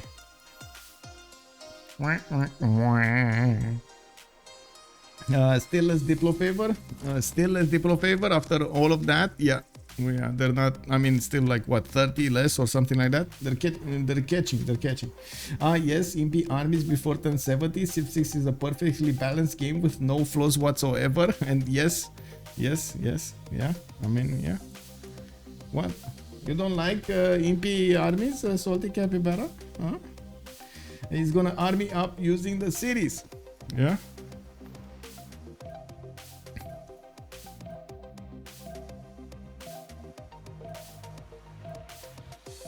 I do have to say, all of this time SunTzu actually has had less science and culture than Alexis, but he did manage to flex his army. At the moment he was the highest strength. We do have SunTzu also with the ability to attack into the city of Calcutta and deal the damage against the walls. It does look like Mumbai has also been taken down. India loses another city. He lost 3 cities, and of course the city of Calcutta, his second crown jewel over here, is gonna be soon taken down. It doesn't seem like India has enough strength to counter into these units attacking into him, and the longer the turns go, the lower the city count he has. And we do have the courses from the south with the opportunity to go into these cities over here of India, which are struggling to get some settlers going, and it looks like Srinagar might be taken down. We do have the opportunity of 2 of these quarters to attack into that city center and smash it. Arailos, thank you so much for the follow, sir. Merci beaucoup. But they used to be giga broken. Yeah. Also, it's Zulu. That's the whole thing. Actually, dying from Impi nowadays is really weird. From Impi pushes. Yes, I do have to say we haven't seen somebody die from an Impi push in a very long time.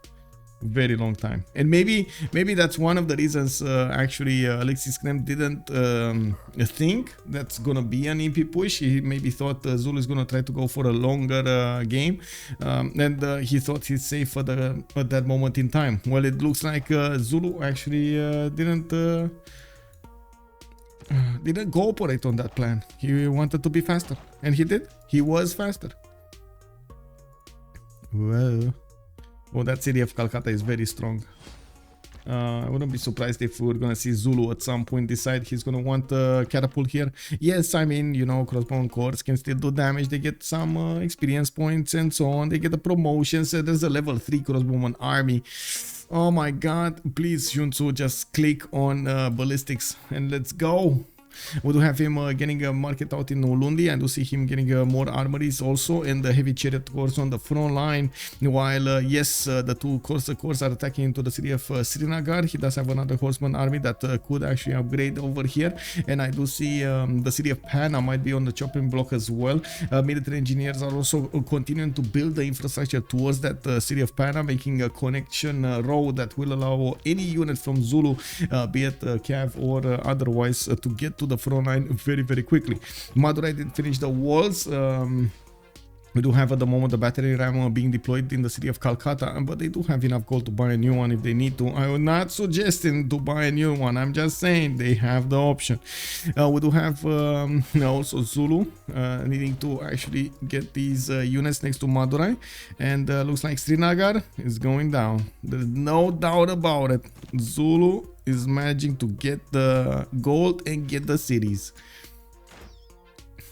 Alexis did drop down to 50 science and 78 culture. We do have 5 more turns until the next era, and it does seem like Giara might actually get the goldenish here with 97 points out of 104. He has an opposing army to defend against. It does look like Persia might actually want to break his opponent here, right meow. And well, we do have all of these units needing the gold to upgrade, not to mention the gold per turn to upkeep. He only has a single cav that yes can do quite a bit of damage, and then but but then Giara did manage to get his own techs up 3 turns away from getting military science, so he can upgrade Cav. So when he gets there, that's 3 turns.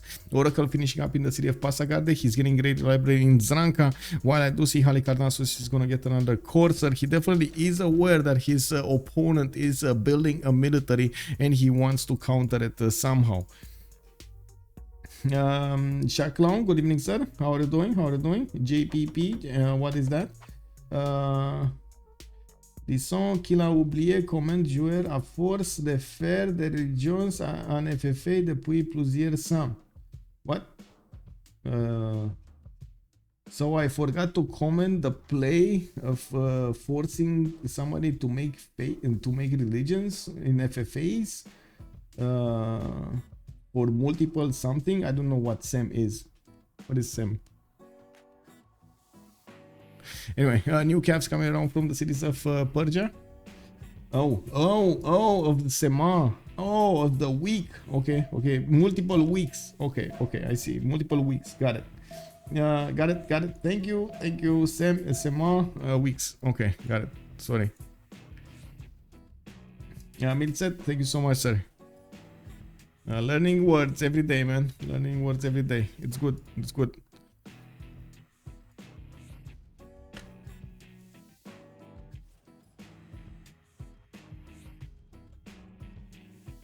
Oh my god.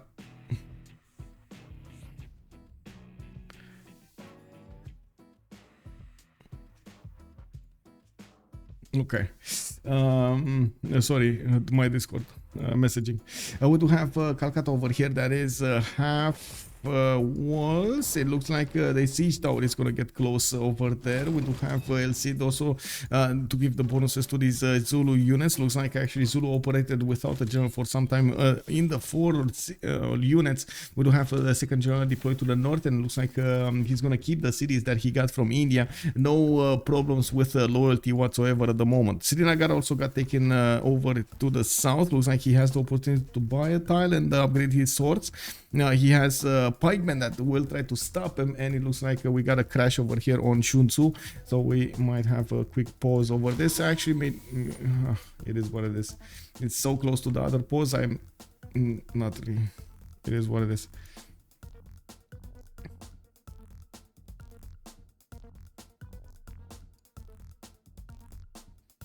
JPP meaning lol. Oh, I see. Okay, thank you. That's how you say lol in okay. Yeah, lol. Okay.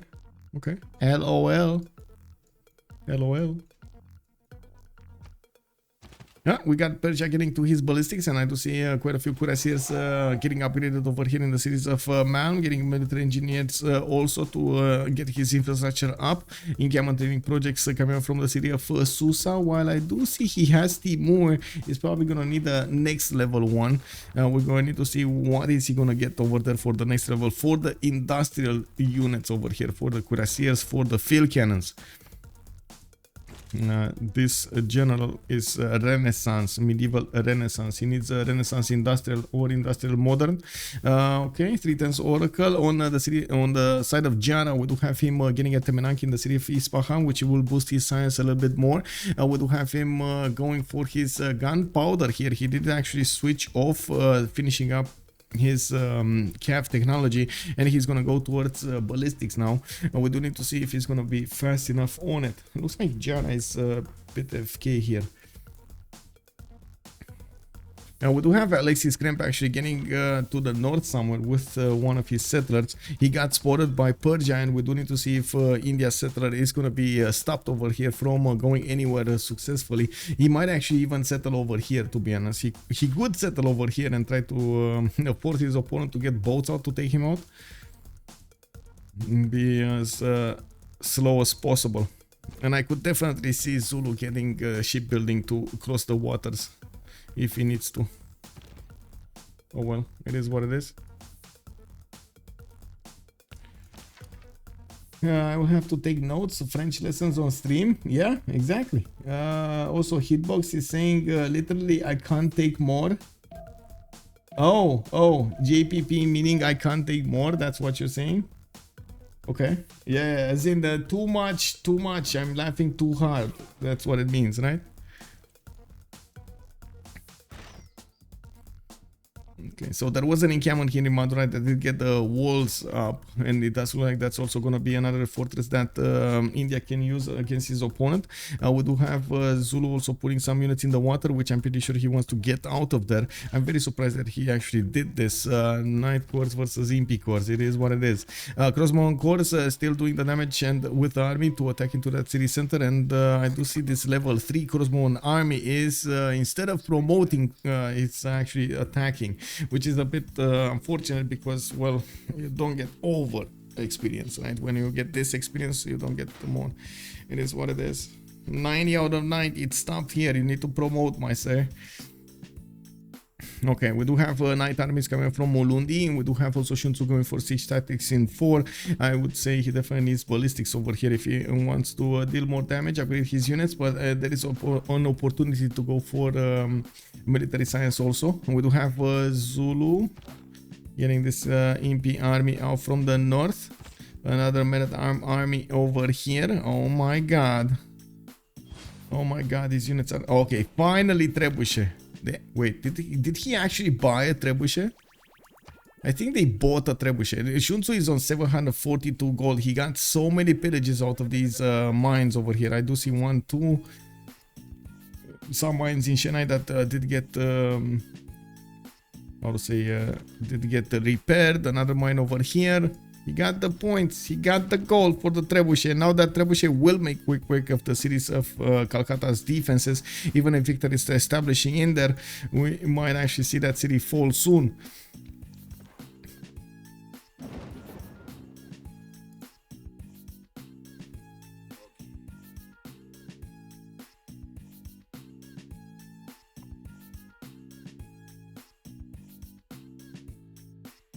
Whoa. 1 second, trying to figure out what's going on over here. There we go. Clicking on buttons. Clicking on buttons. Okay.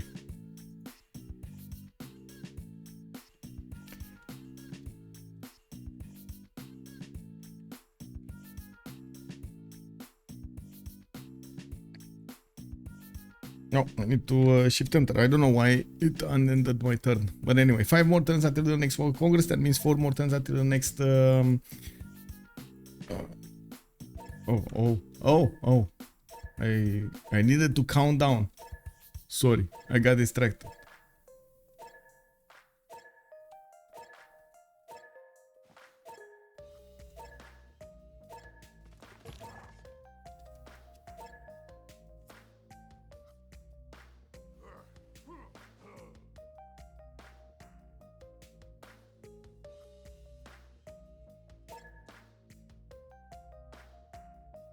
Okay. Countdown. Yes, hitbox. Yes, you're right. Why do I have a freaking... God. Why am I resyncing to the... Oh, we're probably gonna see a relobby here. I'm just saying. Well, it's either a way to set... Yeah. Desync, yeah. And I heard somebody drop. So I'm pretty sure they're gonna want to... relobby here.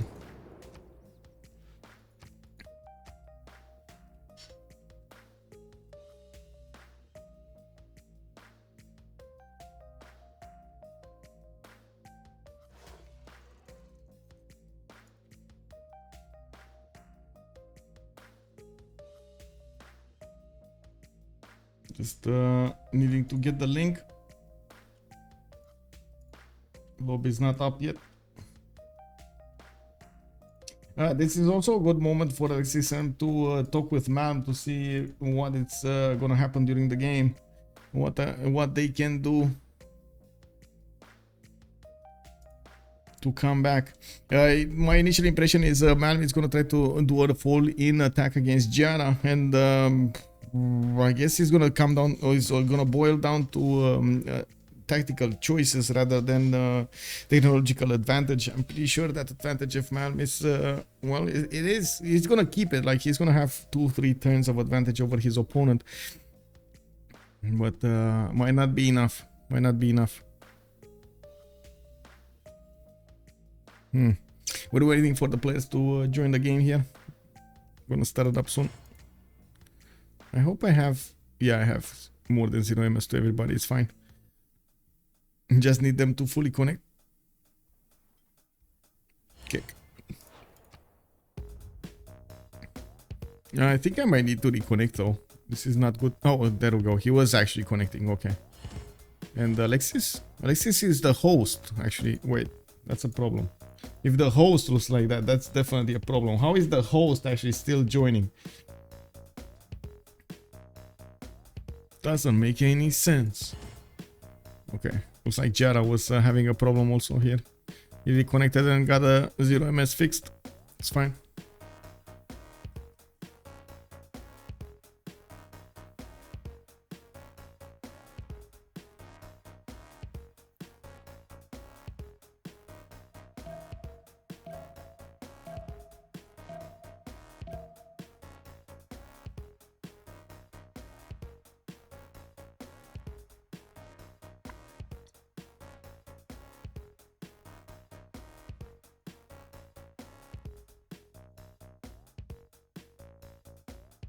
Okay, so we're loading back in. We did have a major challenge for Alexis to defend against Zulu's army. We will see Malm try to attack into Giara in the next phase of the game. And we're going to see if Alexis Krempe is going to manage to get out with that settler he has going to the northeast of his empire over here. Now, that's going to put him directly into Persia's grasp though. And I wouldn't be surprised if Persia is going to try to make a unit if he sees this settler. He has vision over it. I'm not sure if he actually saw the settler. Now we do have Trebuchet being bought over here by Zulu, which is going to get the damage done against Calcutta, and you can see he's actually prioritizing attacking first with it, following up with attacks from crossbows to deal the remaining damage. He does also have a Knight and ENP army next to it to figure this out. He cannot do enough damage with the ENP army against that city center, and it does look like getting counterattack did cost him one of his units in the water. There, one ENP. Now we do have the coursers in Srinagar. Also, I gotta say I'm a bit surprised that he didn't get blocked by Alexis Krempe in the south. I'm very surprised we didn't see this pikeman move to the south. We do have Zulu also getting into the water with his Corsair army. He can move over there to the north and disembark on the east side of Panda. Wall is going up in the city center, and of course we're gonna see some more pillages being done over here. This horseman army didn't actually choose to go on that iron tile instead of going to upgrade in Srinagar. Mitla getting the benefits of money soon. I do see Zulu has a few more coursers to send to the front line here. You also have a Knight army coming from Ulundi, but in 3 turns, new libraries coming into his cities. He has 1200 military with 67 science and 95 culture. Doesn't seem like it's enough though. Taking a look at the other front line, we do have the initial attack from Persia going against the cities of Persia. Well, Giara is on the defense and he's upgrading his first courser. Looks like that cav of Persia might actually do the damage against Giara here and take over the city of Anashan. He does need at least 2 attacks to take over that city center, and looks like the ancient walls will stop him from doing so. We do have also Malm managing to get a spy in the city of Sparta, which I do have to say Persia is matching quite nicely with a level 2 spy in the city of Susa. That's not matching, that's out matching. We do have 6 intel on opponents from Giara over Malm, which will help him keep his borders, have stronger units to defend against his opponent over here. Even the coursers are stronger than the cavs on the defense. I'm sure Giara over here with his level 3 archer core will also get that improved into a stronger unit and will have the opportunity to fend off this Persian attack. Persia is also going to get to some field cannons to bear against his opponent over here, and we do have him getting his military engineers to connect his front lines. We do need to see him also getting an encampment training project, so he recruits one of the next generals. Renaissance Industrial Zones, Renaissance Industrial, I mean, Mina is going to be the next one, and I do see Malm on 95 points out of 6, not 95 points. 95.6 points out of 155, with Giara on 75 out of 155. In the right screen, we didn't have that much movement. We didn't have a few players getting some theater squares up, and as you can see, making like 1 or 2 points. That's about the movement we had. Everybody's passing the scientist so they can get an opportunity to discover Newton and recruit him, and we do need to see who's actually gonna get these going. Looks like India might actually be the one that needs to click on the recruit button, so he gives an opportunity to Malm to recruit Newton. Looks like Zulu would benefit from a few more units over here to the south. He's working on taking down the city of Madurai here in the north, being defended from a few crossbow cores. I do need to get the countdown going, and let's get the countdown going. Desync, yeah, there was a desync, quite unfortunate.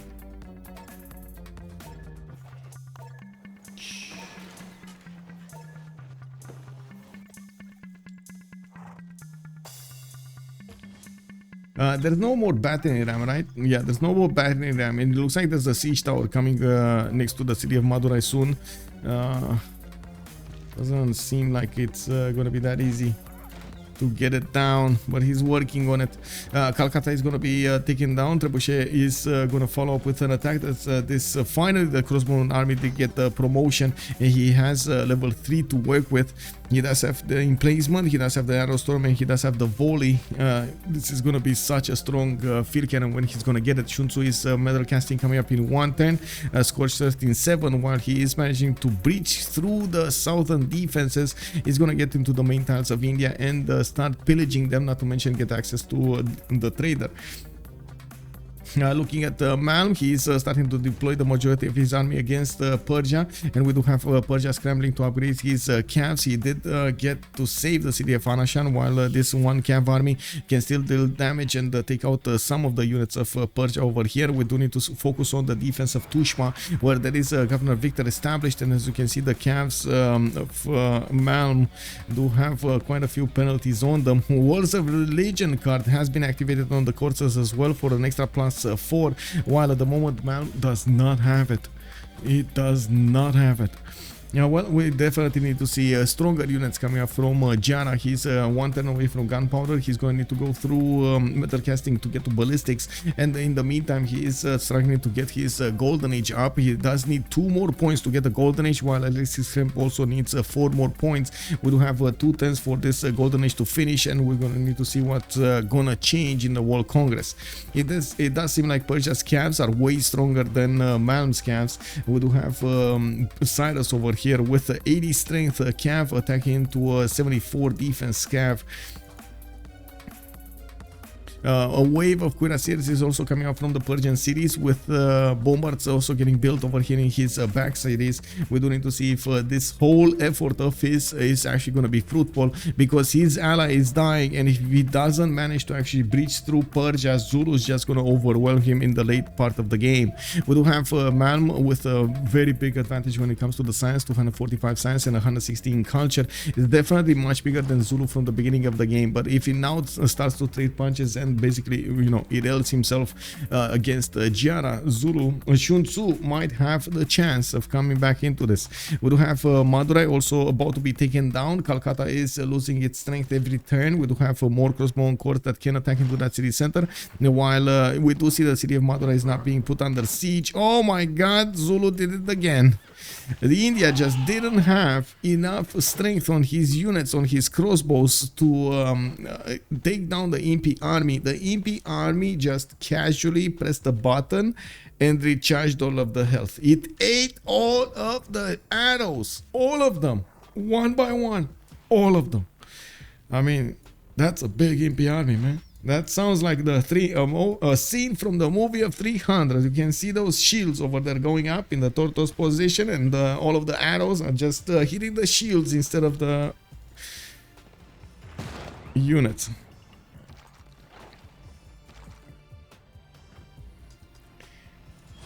SunTzu Gaming. Dun, dun, dun, dun, dun, dun, dun, dun, dun, dun. Yeah, well, chat over here predicted that Malm is actually going to give up when Alexis falls. Looks like Alexis is going to fall quite soon. He is going to lose 2 cities next turn. He got spotted over here in the north, and it does seem like the Corsair of Persia is going to get close. I don't have to point out, if they do manage to successfully take out all of the Indian cities, Malm is going to lose his +5 from the military alliance. That is going to probably be crippling on his side, not to benefit from. The extra +5 over here. Wait, what the? Did I not see a military alliance? Okay, there is a military alliance. I was like, for a second there I thought, wait, does his opponent have a military alliance? And then I saw all of the other bonuses except the military alliance, and I was like, what? Anyway, just because they did Gandhi dirty and didn't let him start with a free nuke. I know. This is not fair. How can you not have Gandhi with a nuke, right? Okay, I do have to say, surprise team tomorrow, 1400 GMT, be here or be square. I do have to say, I'm gonna make a team with Project Cisco in another game, and we're gonna need to see what's gonna happen tomorrow. We're gonna have some sessions, 3-hour sessions of another game each week. I'm thinking of maybe 3 times a week to supplement the Civilization 6 content that we have coming out. If you guys will like it, we're gonna need to see. If you guys don't like it, we're gonna need to see if I can adapt. But I do want to stream a little bit more, and since it's hard to actually chain 2 games in a row per day, I was looking for alternatives. Oh, that guy Cisco. Yeah, exactly. That guy Cisco, man. I don't know. He's getting quite a bit of skill on his side, man. He's growing through the ranks over there quite nicely.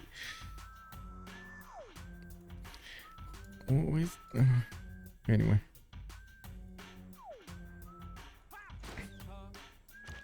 Okay, so we do have a dwindling army of India over here, still trying to buy as many crossbows as possible with the Faith. He still has his Grandmaster Chapel intact over here. He lost Madurai and Calcutta, while Pana and Delhi are his last 2 remaining cities. His settler is being kept in the water over here, and well, we do need to see what this settler is gonna get. I think he's gonna get a stick. What do you think? Is that settler gonna get the cheese or the stick? I think he's gonna get the stick. You know, are they gonna try to entice him to get onto the coast with some cheese, or are just gonna throw sticks at him? Well, doesn't seem like in the south there's that big of an army to work with. The Corsair army is probably going to be taken down over here by the Indian units, but there are so many more units coming up from the northwest that it does seem like it's a dire scenario. We do have new units also coming up from the cities of Zulu, still wanting to follow up with fully strength units to attack into his opponent and seal the deal here. Giara did manage to jump up over 200 signs, and we do have the +5 Congress started up. I'm gonna just quickly vote on this, and we're gonna have a 2-minute pause, so they have the opportunity to think about their choices here. We're gonna come back after 2 minutes and see what they did. What did they choose? 2 minutes, guys. We're coming back.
Okay, there we go. The final line of defense is being set up over here next to the city of Delhi. We did go into the Renaissance era, so we do need to see if Giara did manage to make it. He does have a Monumentality Golden Age this time.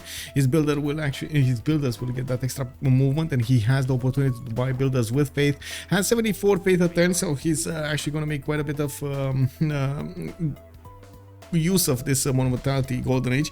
He does have his calves already out, and it does look like he's getting pushed quite heavily by Persia.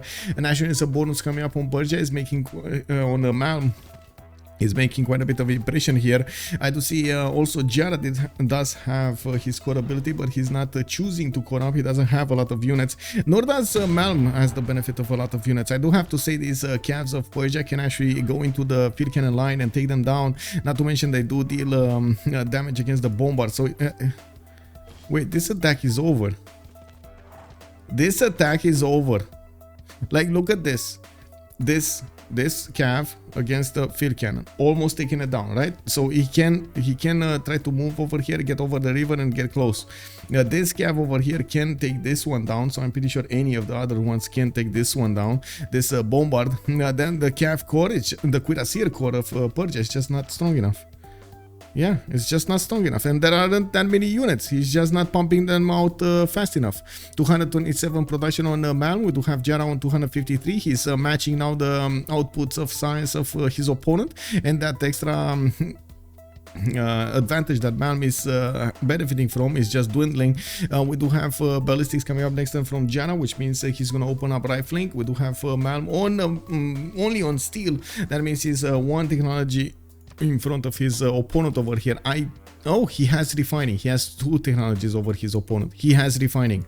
So two techs over here over Giara. I don't think that's that bad, especially since he doesn't have enough production to upkeep this. Looking at the yield stab over here in the gold per turn, it doesn't look like there's that much of an advantage from either of them. We do have the opportunity of Giara to take out that field cannon with this core, and it looks like he's not attacking immediately. I think Persia did realize he's in a bit of trouble with all of his calves, with all of his units, and he's gonna try to take this a little bit slower. We do have a level 3 crossbowman core that can turn into a field cannon over here in the city of Tushpa, and will get a lot of promotions. City of Delhi is going to be next on the chopping block. It looks like Giara over here is following like a hawk the settler of India. Where is he going to go? It looks like he's trying to get on the gypsum tile, while SunTzu is getting his horse there. They will want to try to snatch the settler before it actually gets put down.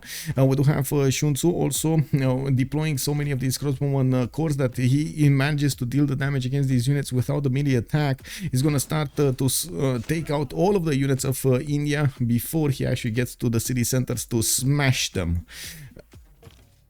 Now we do have a single trebuchet with all of this army, which can turn into a bombard, allowing it to do more damage against his opponent. Looks like he's not getting at upgrading it. He has a decent amount of bonus from his MP armies to deal the damage against the city center. And these units of India don't look that strong anymore. India dropped down to 19 science and 18 culture after he lost his initial fortress over here, the city of Chennai. It was a downhill battle from then on. SunTzu getting more knight armies on the front line. He's also going to get ballistics soon. Oh, he has ballistics. He has the option to upgrade the cuirassier army, which is going to be way stronger than anything that India can put onto the battlefield. You do have the attack of Persia dealing with the field cannon core, and now he's starting to get a position, and the GG is being called. SunTzu and Giara did this. They managed to go in and get another win on the board against their opponents, surviving for another week, for another phase in this 2 versus 2 tournament. We're gonna see next what they're gonna do against JR. Oh my god, that's gonna be a hard game. Wait, JR and whom? Actually, JR and Sprig. That's a hard game. JR and Sprig, two very big brain players over there. They're gonna have a hard challenge. Let's see if they're actually in any one of those channels, so we can hear some post-game chat, some questions, especially why did they revamp the second one. Wow, so many games being played, man. So many games being played. I don't see the channels, but I'm waiting for them to actually get closer to each other to get in.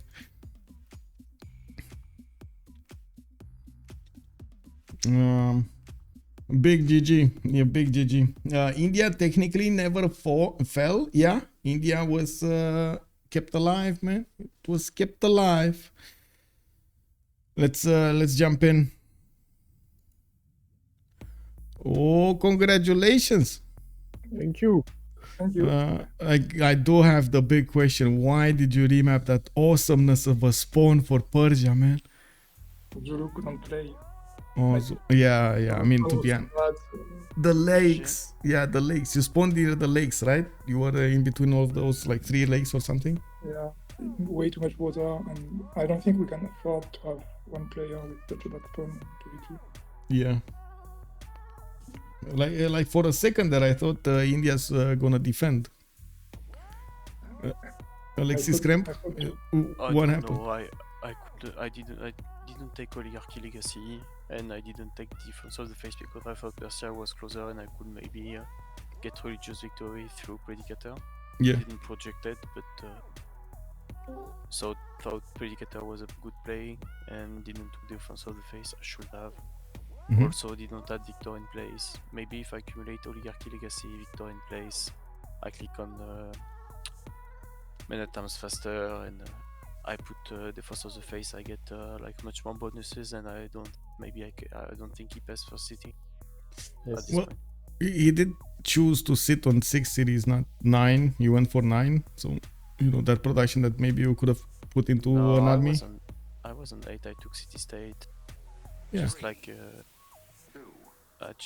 just a question of decision making, you know, I could have get Victor 2 and place before, but then I don't have Pingala. Mhm. So I sacrifice Science for a military bonus.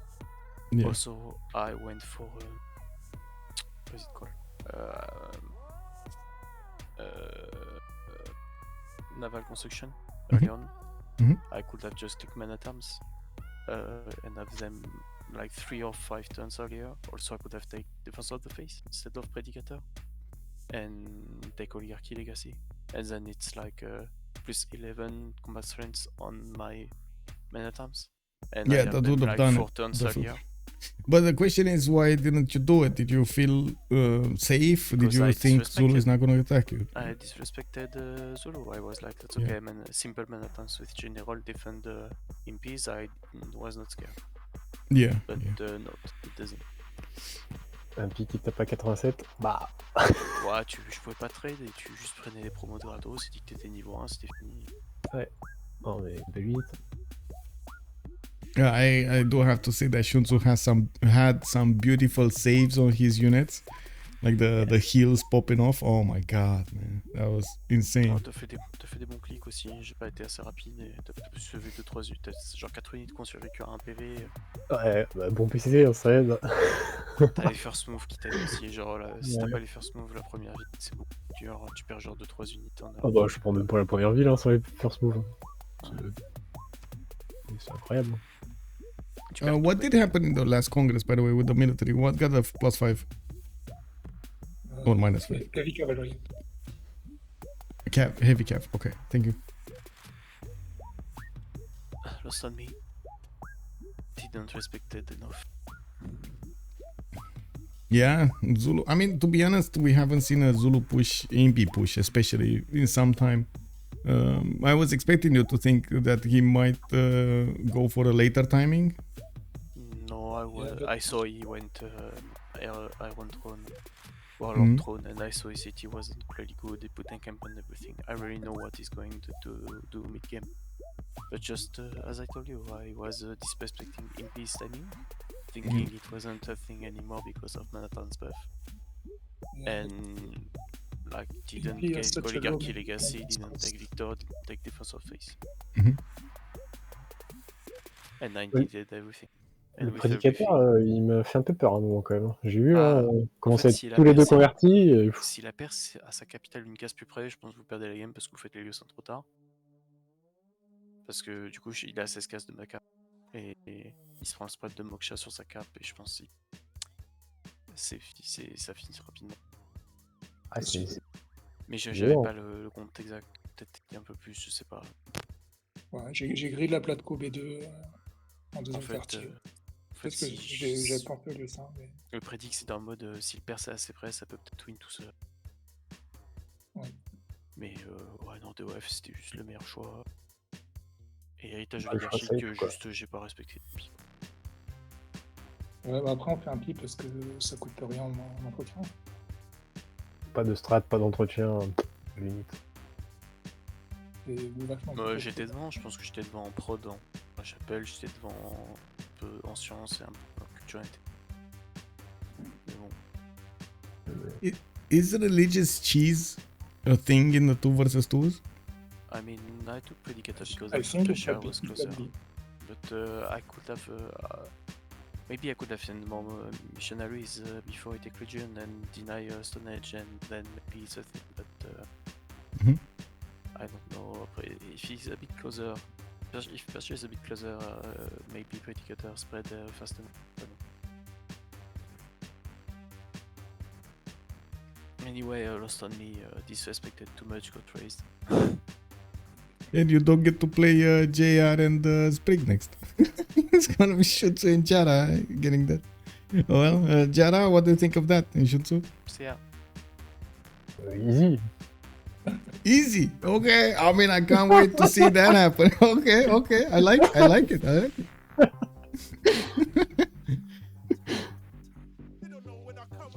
Well, congratulations again, and see you in the next games. Good luck to you. Have a good evening. Thank you. Good evening. So we did hear from both sides over here, like Sixram did say that he did indeed not take seriously the threat of Zulu. He did see it coming, but it was a bit desynchronized when it comes to preparing himself. He thought it's enough, it wasn't enough. Zulu did actually get all of the points on him and did manage to break through the Indian defenses. Even if Malm tried to lash out to attack into his opponent, he just couldn't break Giara. We did have Giara and SunTzu managing to get this 2 versus 2 1 over here, and they're gonna go against JR and Sprig in the next phase. We're gonna need to keep on watching to see what's going on in this 2 versus 2 tournament. There are so many games. I'm pretty sure we're gonna have quite a few of them on the stream. Have a good evening, and I do hope we're gonna see each other in the next stream. I'm not sure exactly when it is because I didn't see a game being scheduled tomorrow, but we're probably gonna get one on Wednesday, on Thursday. Tomorrow we will have a stream. If you do want to join me, it will be a different content than Civilization 6. 1400 GMT right here. We're gonna have co-cast a stream with Project Cisco with surprise content. Some of you probably get the idea what it is. Anyway, see you tomorrow then. I do want to say, if you're coming up from YouTube, I do hope you're going to throw this a thumbs up, and we're going to see each other on the live stream on twitch.tv/OnSpotTV. Don't forget to hit that follow button, and of course get the subscribers going so you get the full notifications depending on where, of course, you are on Twitch or you are on YouTube, and so on and so forth. It does help me out so much. Thank you so much. Also, leave a comment down below in the video if you have anything to say about the content, and of course I do hope you are gonna enjoy it. Let us see each other in the next stream tomorrow, 1400 GMT. Be there. Have a good evening. Bye.